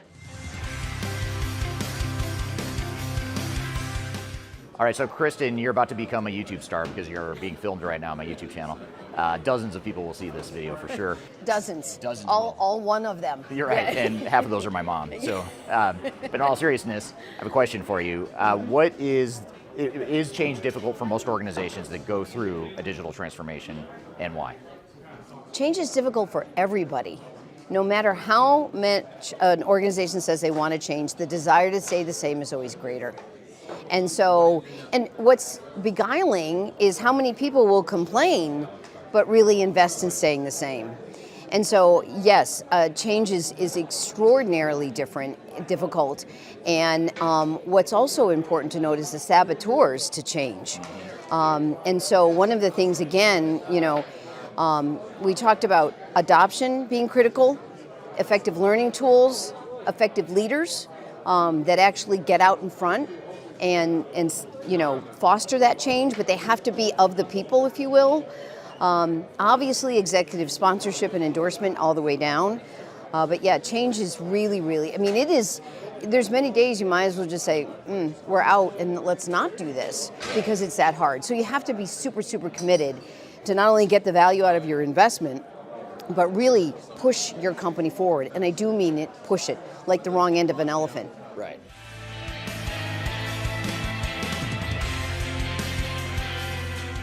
So Dominic, do you think change is difficult for organizations? Yeah, it's probably one of the most difficult things in my book because most people don't like change. Most managers don't want to tell people things are changing. So they say, let's not tell anyone until the last minute and then it's too late to change. Rather than bringing them on a journey, because people are very well protected, people don't like change, and it's much harder to make those changes to any organisations now, especially with the sort of social constructs we've got, and depending on what region you're in, of course. But for instance, in France, you can't change people's roles very easily, and you can't sack someone, so change is pretty difficult. Right. Worldwide. Yeah, exactly. Yeah. Okay. Very difficult. So we're here chatting about why change management is so difficult. We've got a lot more to cover. We're going to come back after we take a quick break and continue that conversation. You're listening to Transformation Ground Control. We'll be right back. Could you whisper in my ear the things you want to feel? I'll give you anything. Interested in working for a company that truly values your unique skills and experience? Here at Third Stage, we don't hire based on resumes alone.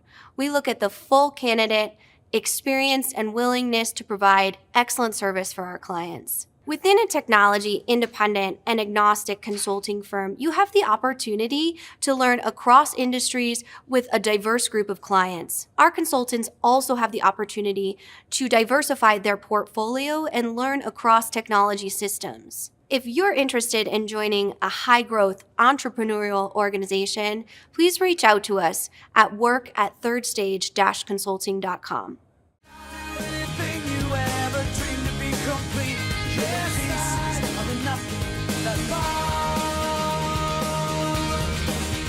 Hello, welcome back to Transformation Ground Control, episode number 151. We're here chatting about why change management is so difficult with myself, Mehdi from Technology Evaluation Centers, and Marcus Harris from Taft Law. Let's jump back into the conversation. So Mitch, talked a lot about change management here today. Do you think change management is difficult for most organizations, and why? I think so. I think it is really challenging, but I think that's because people don't know how to empower their people to change. And it can be scary to change, but if you empower your people in the right way and you take it step by step, I think it can be done, but it's always hard. It's worth doing if it's hard. Right, exactly.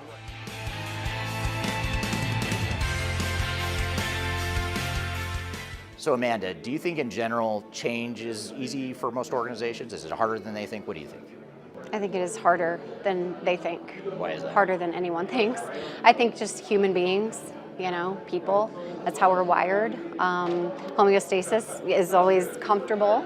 And a lot of times you come into companies where people have been doing the same thing for 15, 20 years and it works in current state, but it's probably not going to transfer over very well to future state with a modern ERP system or whatever they're looking to do. So it's a constant reassurance, I think, and helping people and not being condescending when they're resistant or they have questions or they have issues about, well, it works better like this and here's why. Because sometimes there's actually a good business case or there's logic there, and you really have to talk as a team again and revisit that, But change is hard. I don't care who you are. Even if you're miserable in your current, system and it's not working and you can't be competitive anymore, it's still familiar. Right. And I think a lot of times we just want to stay with what's familiar. So it's hard, but I think if you go in with that expectation that change is going to be hard, you have to coach people up and encourage them instead of getting upset that they're resistant to change, right. Because it's just the human condition, I think. Right.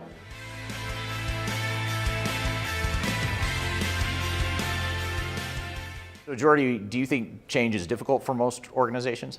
I think it's difficult at first, and then the more that you change or the more that you're open to change, the easier it gets. And the more that you talk about it and maybe talk about what scares you about change, that will enable you to be able to change effectively and efficiently. Great. So Ro, how difficult do you think change is for your organization? Got to be a culture shift, and they got to understand what technology can do to improve the overall organization. So it got to be a change in the mindset of the individual, because most organizations work in silos, and we got to get out our silos.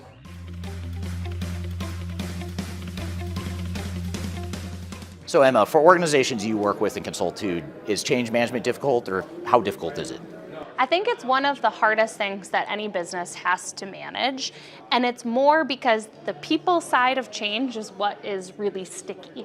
Technology is more cut and dry, black and white, but when we get into dealing with people and personalities, there's a lot of ambiguity and finesse that has to come with it, and it's really difficult to get people energized enough to put forward the effort to change, and it has to be almost individualistic across your team, which can be really difficult. Right, okay.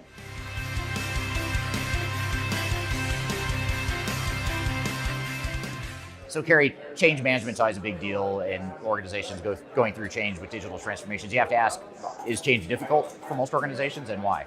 Yeah, I would say change is going to be difficult, and it's important, all of the things that we're thinking about in terms of that vision that you set for your organization when you're making the investment to do that change in the first place, to communicate that out. Communication, I think, is the primary way to mitigate that concern that comes with the change management. So just want to make sure that you're being really clear and upfront, setting milestones, and communicating with your teams as to why you're making that change, how it's going to affect them, and be transparent about it.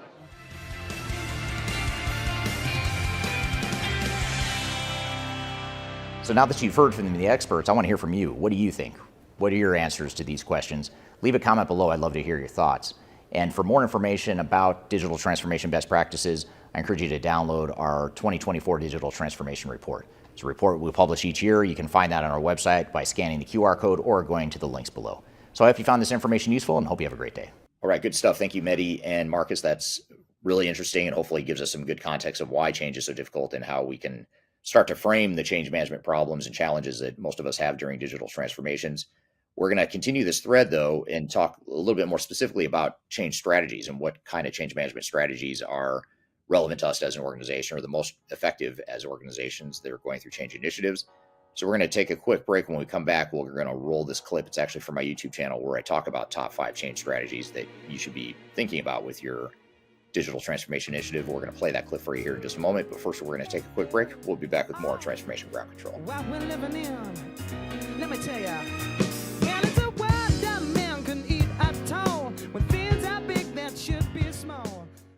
I'm excited to share our newly released 2024 Digital Enterprise Operations Report.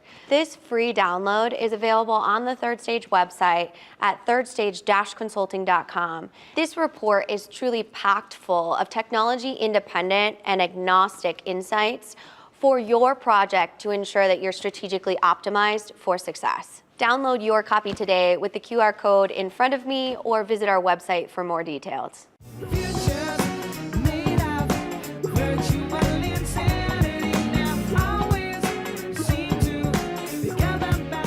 Hello, welcome back to Transformation Ground Control, episode number 151. My name is Kimberling here with Cheatham, and we are in the midst of our Best of Change Management episode, talking a lot about change management tactics and strategies that should help you in your digital transformation in 2024 and beyond. We're going to play you a clip here to talk about the top 5 change strategies that we've seen work the best and be the most effective with our clients. And we thought this would be a good way to set up and queue up some additional conversation that we're going to have after this as well. So let's roll the clip here. It's the top 5 change strategies, in this video, by the way, is from my YouTube channel. We thought it'd be a good thing to play for you here today. So let's roll the clip. Change management has always been the key to transformation success, but never has it been more true than in 2021. And if you think back over the last year and all the things that have changed with the pandemic, current events, a lot of different things have happened over the last several months and year that has put a lot of strain on organizations and people in general. And so organizational change management has to keep up with the times and needs to evolve to help us manage change better than we have in the past. And it was always a challenge to begin with, and it's even more true today that change management is challenging. So what I want to talk about today are 5 things that are most important for you to ensure that you have an effective change strategy headed into 2021 and beyond.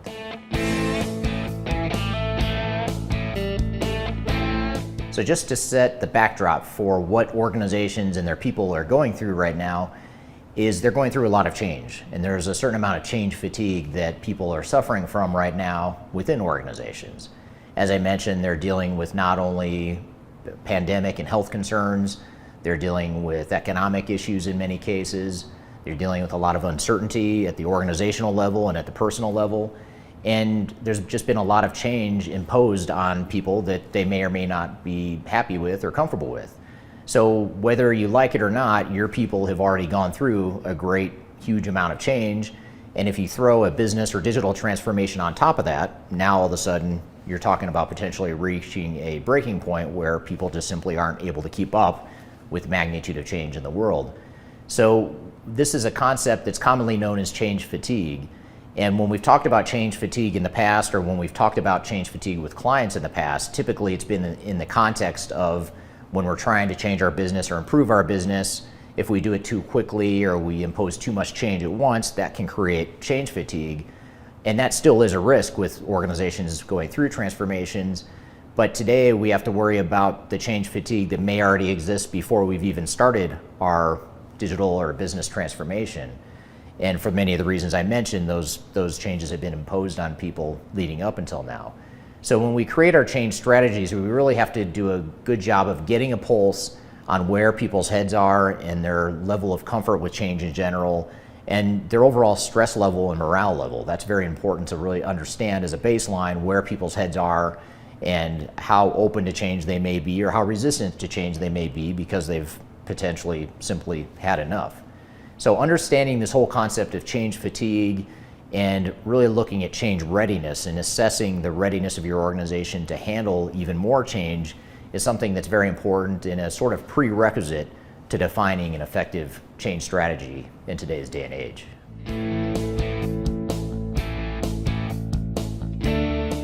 Just as people have been affected, not necessarily by choice, by a bunch of external factors, organizations themselves have also been affected by external factors. Many of you may work in organizations that were affected by the pandemic and the resulting economic impact. It could have been an increase in demand for your product or service that your organization provides. For some organizations, they were negatively impacted by the world events. But whatever the impact, we have to understand that there's been some external impact to our organizations and to our culture as an organization. So we really have to look at and understand what our culture is today, how our culture has been affected by external events, and what it is we really want our culture to be in the future. And in change management is a great opportunity for us to more deliberately focus on how we want to improve our culture and how we want to continue to improve that culture to better align with our overall goals and objectives as an organization. So one of the first steps to effective change management, especially in today's day and age, is to look at what our culture is today, what kind of culture we need to enable whatever goals and objectives and external factors we think we're going to be facing to ensure that we are getting ahead of the curve and bending the culture the way we want to. So doing a cultural assessment and having a cultural change strategy is a very important part of any sort of effective change strategy in today's day and age. Now, at the same time that people are changing or feeling change, at the same time cultures are being impacted or feeling change from external factors, you also have your own operations and technological change that we have to figure out how to tie it all together.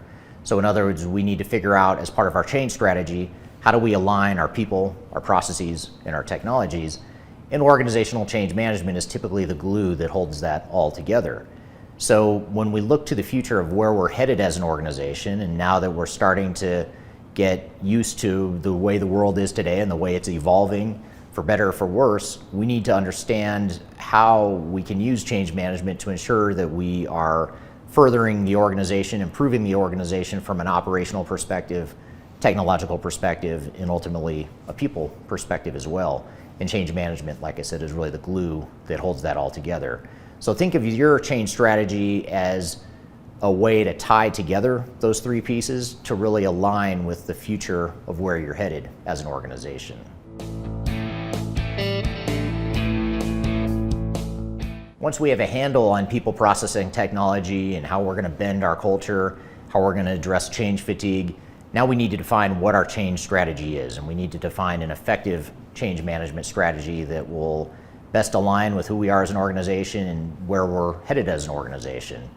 And what's important here is that change management typically is most effective when you take your overarching strategy, your goals and objectives at a corporate level, and you translate that into specific transformation and change strategies that are aligned with that bigger picture strategy. So in other words, instead of coming in and saying, we're going to define a change strategy and an overall transformation strategy, and doing that in a vacuum, not in the context of your overall strategy, goals, and objectives, that's going to create a certain amount of misalignment that can create a lot of problems later on in your transformation. So one of the first things we want to do is defining a clear change strategy that takes your strategy, goals, and objectives and translate that into meaningful change strategies and tactics, as well as overarching transformation strategies and tactics that ensure that we have that level of alignment with the overall direction of the organization.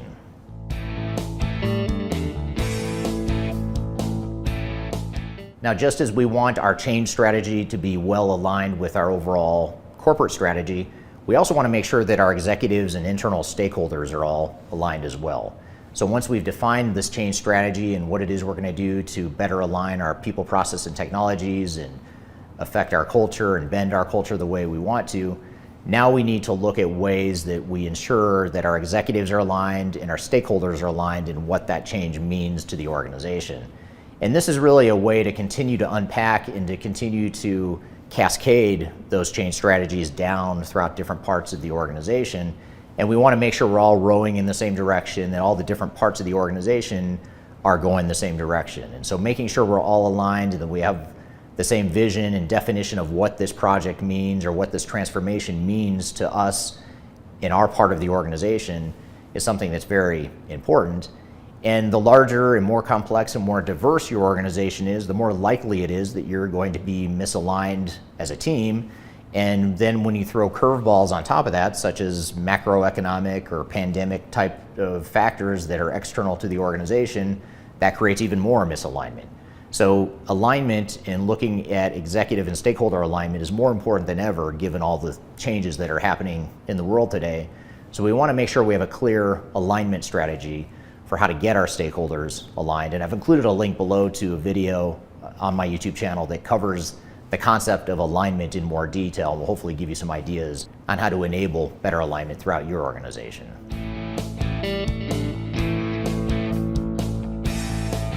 Now in this video, I've just started to scratch the surface of how to create an effective change management strategy for your transformation. That's a quick overview of top 5 change strategies that you want to be considerate of or thinking about in 2024 and beyond as you embark on your change or your digital transformation initiatives. I also want to shift gear and we want to talk about some strategies to manage change resistance and behavioral change. We're going to play you a clip in just a moment with Friska Wirya, who is a change consultant based out of Australia, and she's going to be on to chat about those strategies to manage change resistance. So we're going to come back from a quick break and then we'll play you that clip. So we'll be right back with more Transformation Ground Control.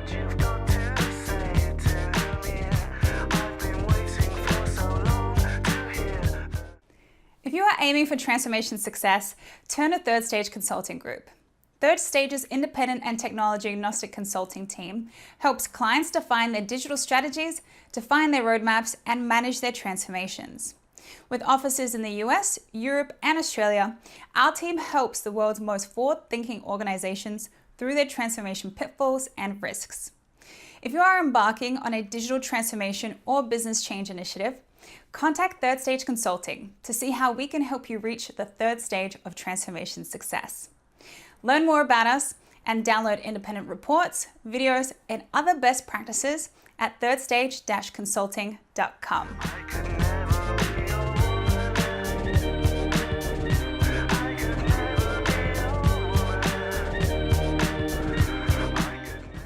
Welcome back to Transformation Ground Control. My name is Eric Kimberling here with Kyler Cheatham.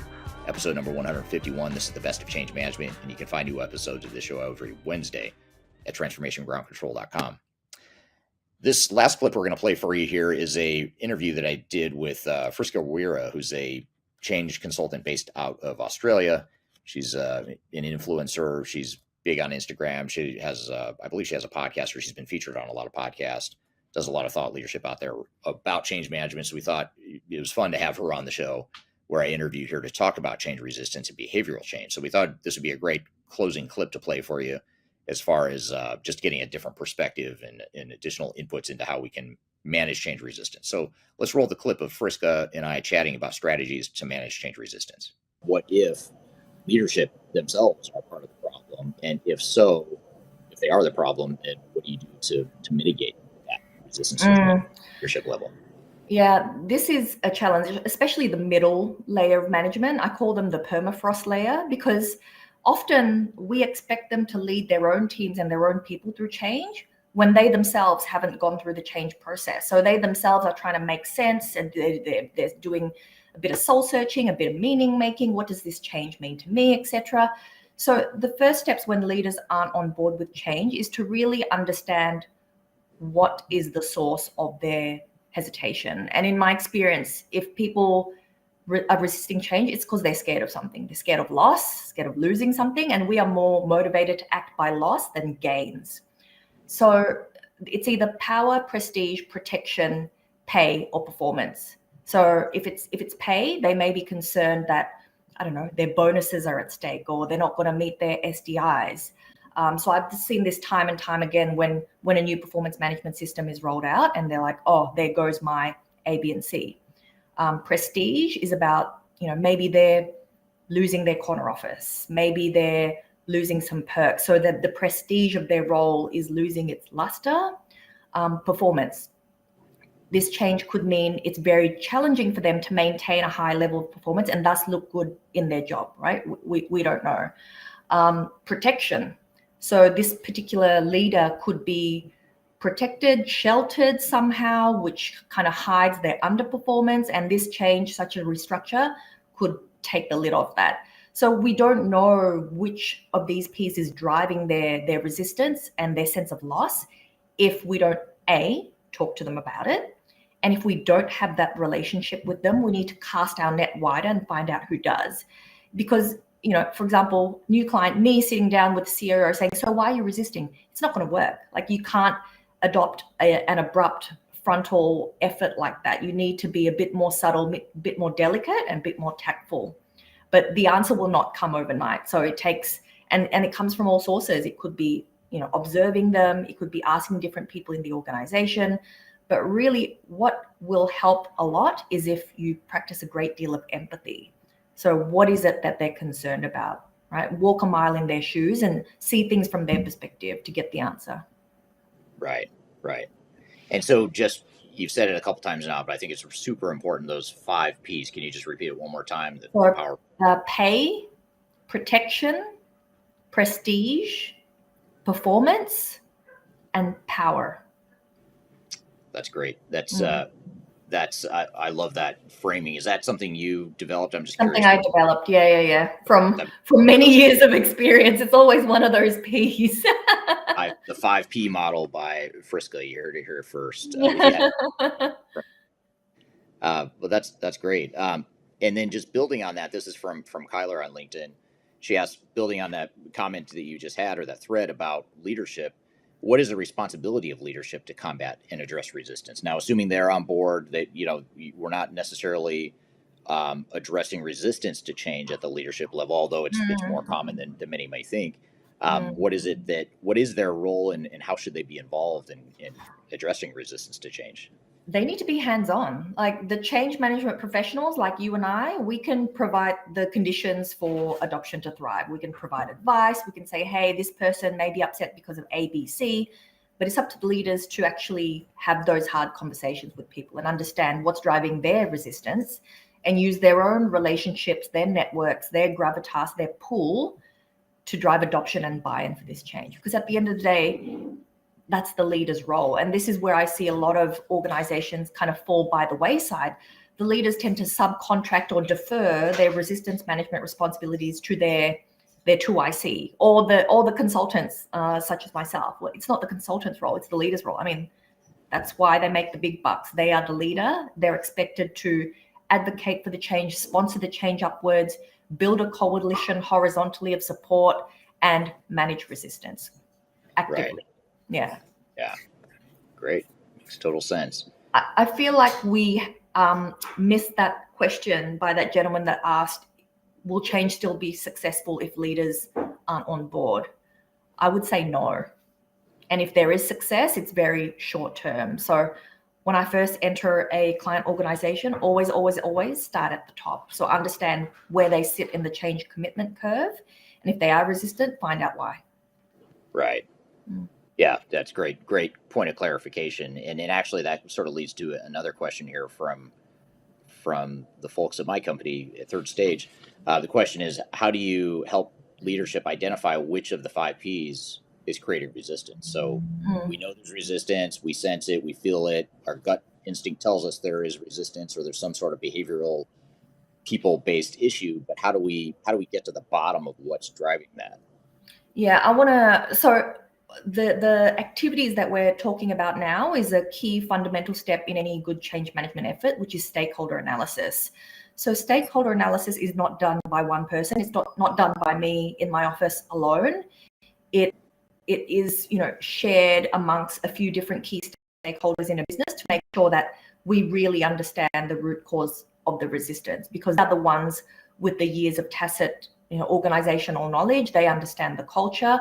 So the change management consultant facilitates that process. But it's through a combination of sources. It could be one-on-one conversations. It could be focus groups, right? People are often uneasy to voice their opinions so directly in a one-on-one conversation, but in a group setting, they're more relaxed. So you can collate data in a variety of different ways. Interesting. Yeah, and I think it's, first of all, understanding what those 5 Ps are and sort of what the common root causes are makes it a little bit easier to at least know what to look for and know that there's some underlying driver. Because I think a lot of times it seems like people that aren't involved in change management day to day, they assume that the only form of resistance is going to be the full-on sabotaging, the really obvious, I just don't care about this project. I don't want this project to happen. I was never on board from the start. And that, I don't know what your opinion is or what your experience is, but that's pretty rare that you see that, the sabotage. I mean, it's usually a lot more subtle. Yeah. And so subtle that you can't actually draw a red line that links, yes, that's sabotage. It could be as simple as not getting back to the project team on feedback on a particular design by a certain date. It could be 2 weeks late. It could, this person just may forget to show up to steerco meetings. Resistance comes in all shapes and sizes, and very rarely is it that over direct sabotaging manner. Yeah, absolutely. You have a fan here in Eduardo on LinkedIn. So glad to see you in action. So one of your many fans joining us here today. Happy New Year, Eduardo. And then here's a question from Ratna on LinkedIn. Ratna asks, leadership do not always have the operational experience. From my experience, they have never been in the user's shoes. They have a gap of understanding the resistance. Is this not part of the problem? What are your thoughts there? So first of all, leaders never understand why people are resisting. It's up to the change professionals to explain why they're resisting and what's causing it. But yes, leaders often don't walk a mile in another person's shoes. But me, for example, the biggest program that I was on, it was for the world's largest single policing jurisdiction. So 8,500 police officers, 1,500 civilians. It was a technology project, a very significant one, because it was upgrading a piece of technology that was over 20 years old. And because it was so old, it was like going from the blue screen death of MS-DOS to the latest generation iPhone. But what was most important about this is that it was like a heart and lung transplant. This particular system was dependent, intersected with, Department of Justice, Department of Health, etc. And if you get this change management effort wrong, it really is life and death, because it is the system that we rely on. This is in Australia for 000 calls to assistance, or 911 if you're in America, whatever your emergency number is. So imagine sending a helicopter in the wrong direction, or police cars to the wrong address. So often the very senior people, the commanders, wouldn't understand why the change management budget and resources needed to be so large. But it's up to us as the change management professionals to explain that articulately in language that they understand. So it's not up to the leader to understand resistance. I totally disagree with that. It's up to us to get the data, hypothesize, provide a recommendation, and it's up to us to explain that well and push for the case for investment in change management. Is it fair to say then that it is the responsibility of leadership to recognize that they don't know what the source is and understand that there is a problem? Maybe I don't fully understand it because I haven't been in the user's shoes before, but there's something there and I need someone to help me fill in the blank. Is that Yeah. And the leaders that have already gone to that, the smart step of engaging change professionals, they're usually open to that sort of feedback. I mean, that's what they pay me for. They don't pay me for to tell them that everything's perfect and this is all that they have to do. I say, this is best case scenario, this is worst case scenario. You need to do these 10 things to get this, and then it's up to them to do that. If they choose only to do 3 of those things, then they need to wear the consequences. And so to really push home the urgency and the ROI of change management, I turn the tables on them. Instead, it's about risk mitigation. And if you frame things in a loss instead of a gain, you'll find leaders are more receptive to having that conversation. Yeah, very well said. Just to build on the thread prior to this, when we were talking just a moment ago, this is from William. He just makes a comment that William on YouTube says that the worst resistance will have a pleasant face. I agree with that. I think that's really well said, because I want that on a t-shirt. That's brilliant. That's a good idea. Yeah, so there's some free advice here from our live stream. We won't charge you for that free advice. That's your branding for your next project. We need to have some third stage merch here after the show that people can get. I know. Imagine that. Like, hey, and by the way, if you want to buy a T-shirt that says this, buy a T-shirt. So thank you for that, William. Great comment. And just sort of going with this leadership theme here. This is from Laurel on LinkedIn. Laurel asks, can you talk more about the role of culture in the identification and management of resistance? And can a culture be fostered that could help reduce resistance to change overall? And this actually leads into another question I have for you, but we'll start here with the culture. Can you breed it? Can you create a culture that is easier to, or that overcomes resistance easier and helps reduce resistance to change overall? Yeah, a culture that's actually open to, that values openness, autonomy, and connection. Because if you have a culture of openness and transparency, people will be very comfortable telling you why they're concerned, why they're resisting, and it'll be a lot easier to manage change that way. But people are not forthcoming with their reservations, so you have to do a lot of digging, a lot of detective work to really uncover what's driving their resistance. Can a culture be created that's more open to change and less resistant? For sure, definitely. You can create any culture you want, but it's not for the faint-hearted, which is why the failure rate is like northwards of 86%. It will take time. How long? It's really hard to say, because leaders ask me this all the time. How long? It's not dependent on me. It's dependent on how well you live your values, how often you communicate it, and how regularly your leaders are seen role modeling it, living and breathing it. So it's like, how long's a piece of string? But definitely, I think a culture that's open to change, more embracing, is definitely possible. And there is such a culture that where change initiatives are more readily accepted. So as a generalization, when I talk to my counterparts in different areas of the world, they say that the US is actually more open to change, more embracing, more open to trying new things. So very different to Australia. Right. But yet in the US and other parts of the world that you'd think they'd be more open to change or be more successful with change, you still have super high failure rates. They're probably right around 6%. So even with that, perceived higher Agree. openness and everything, still have challenges.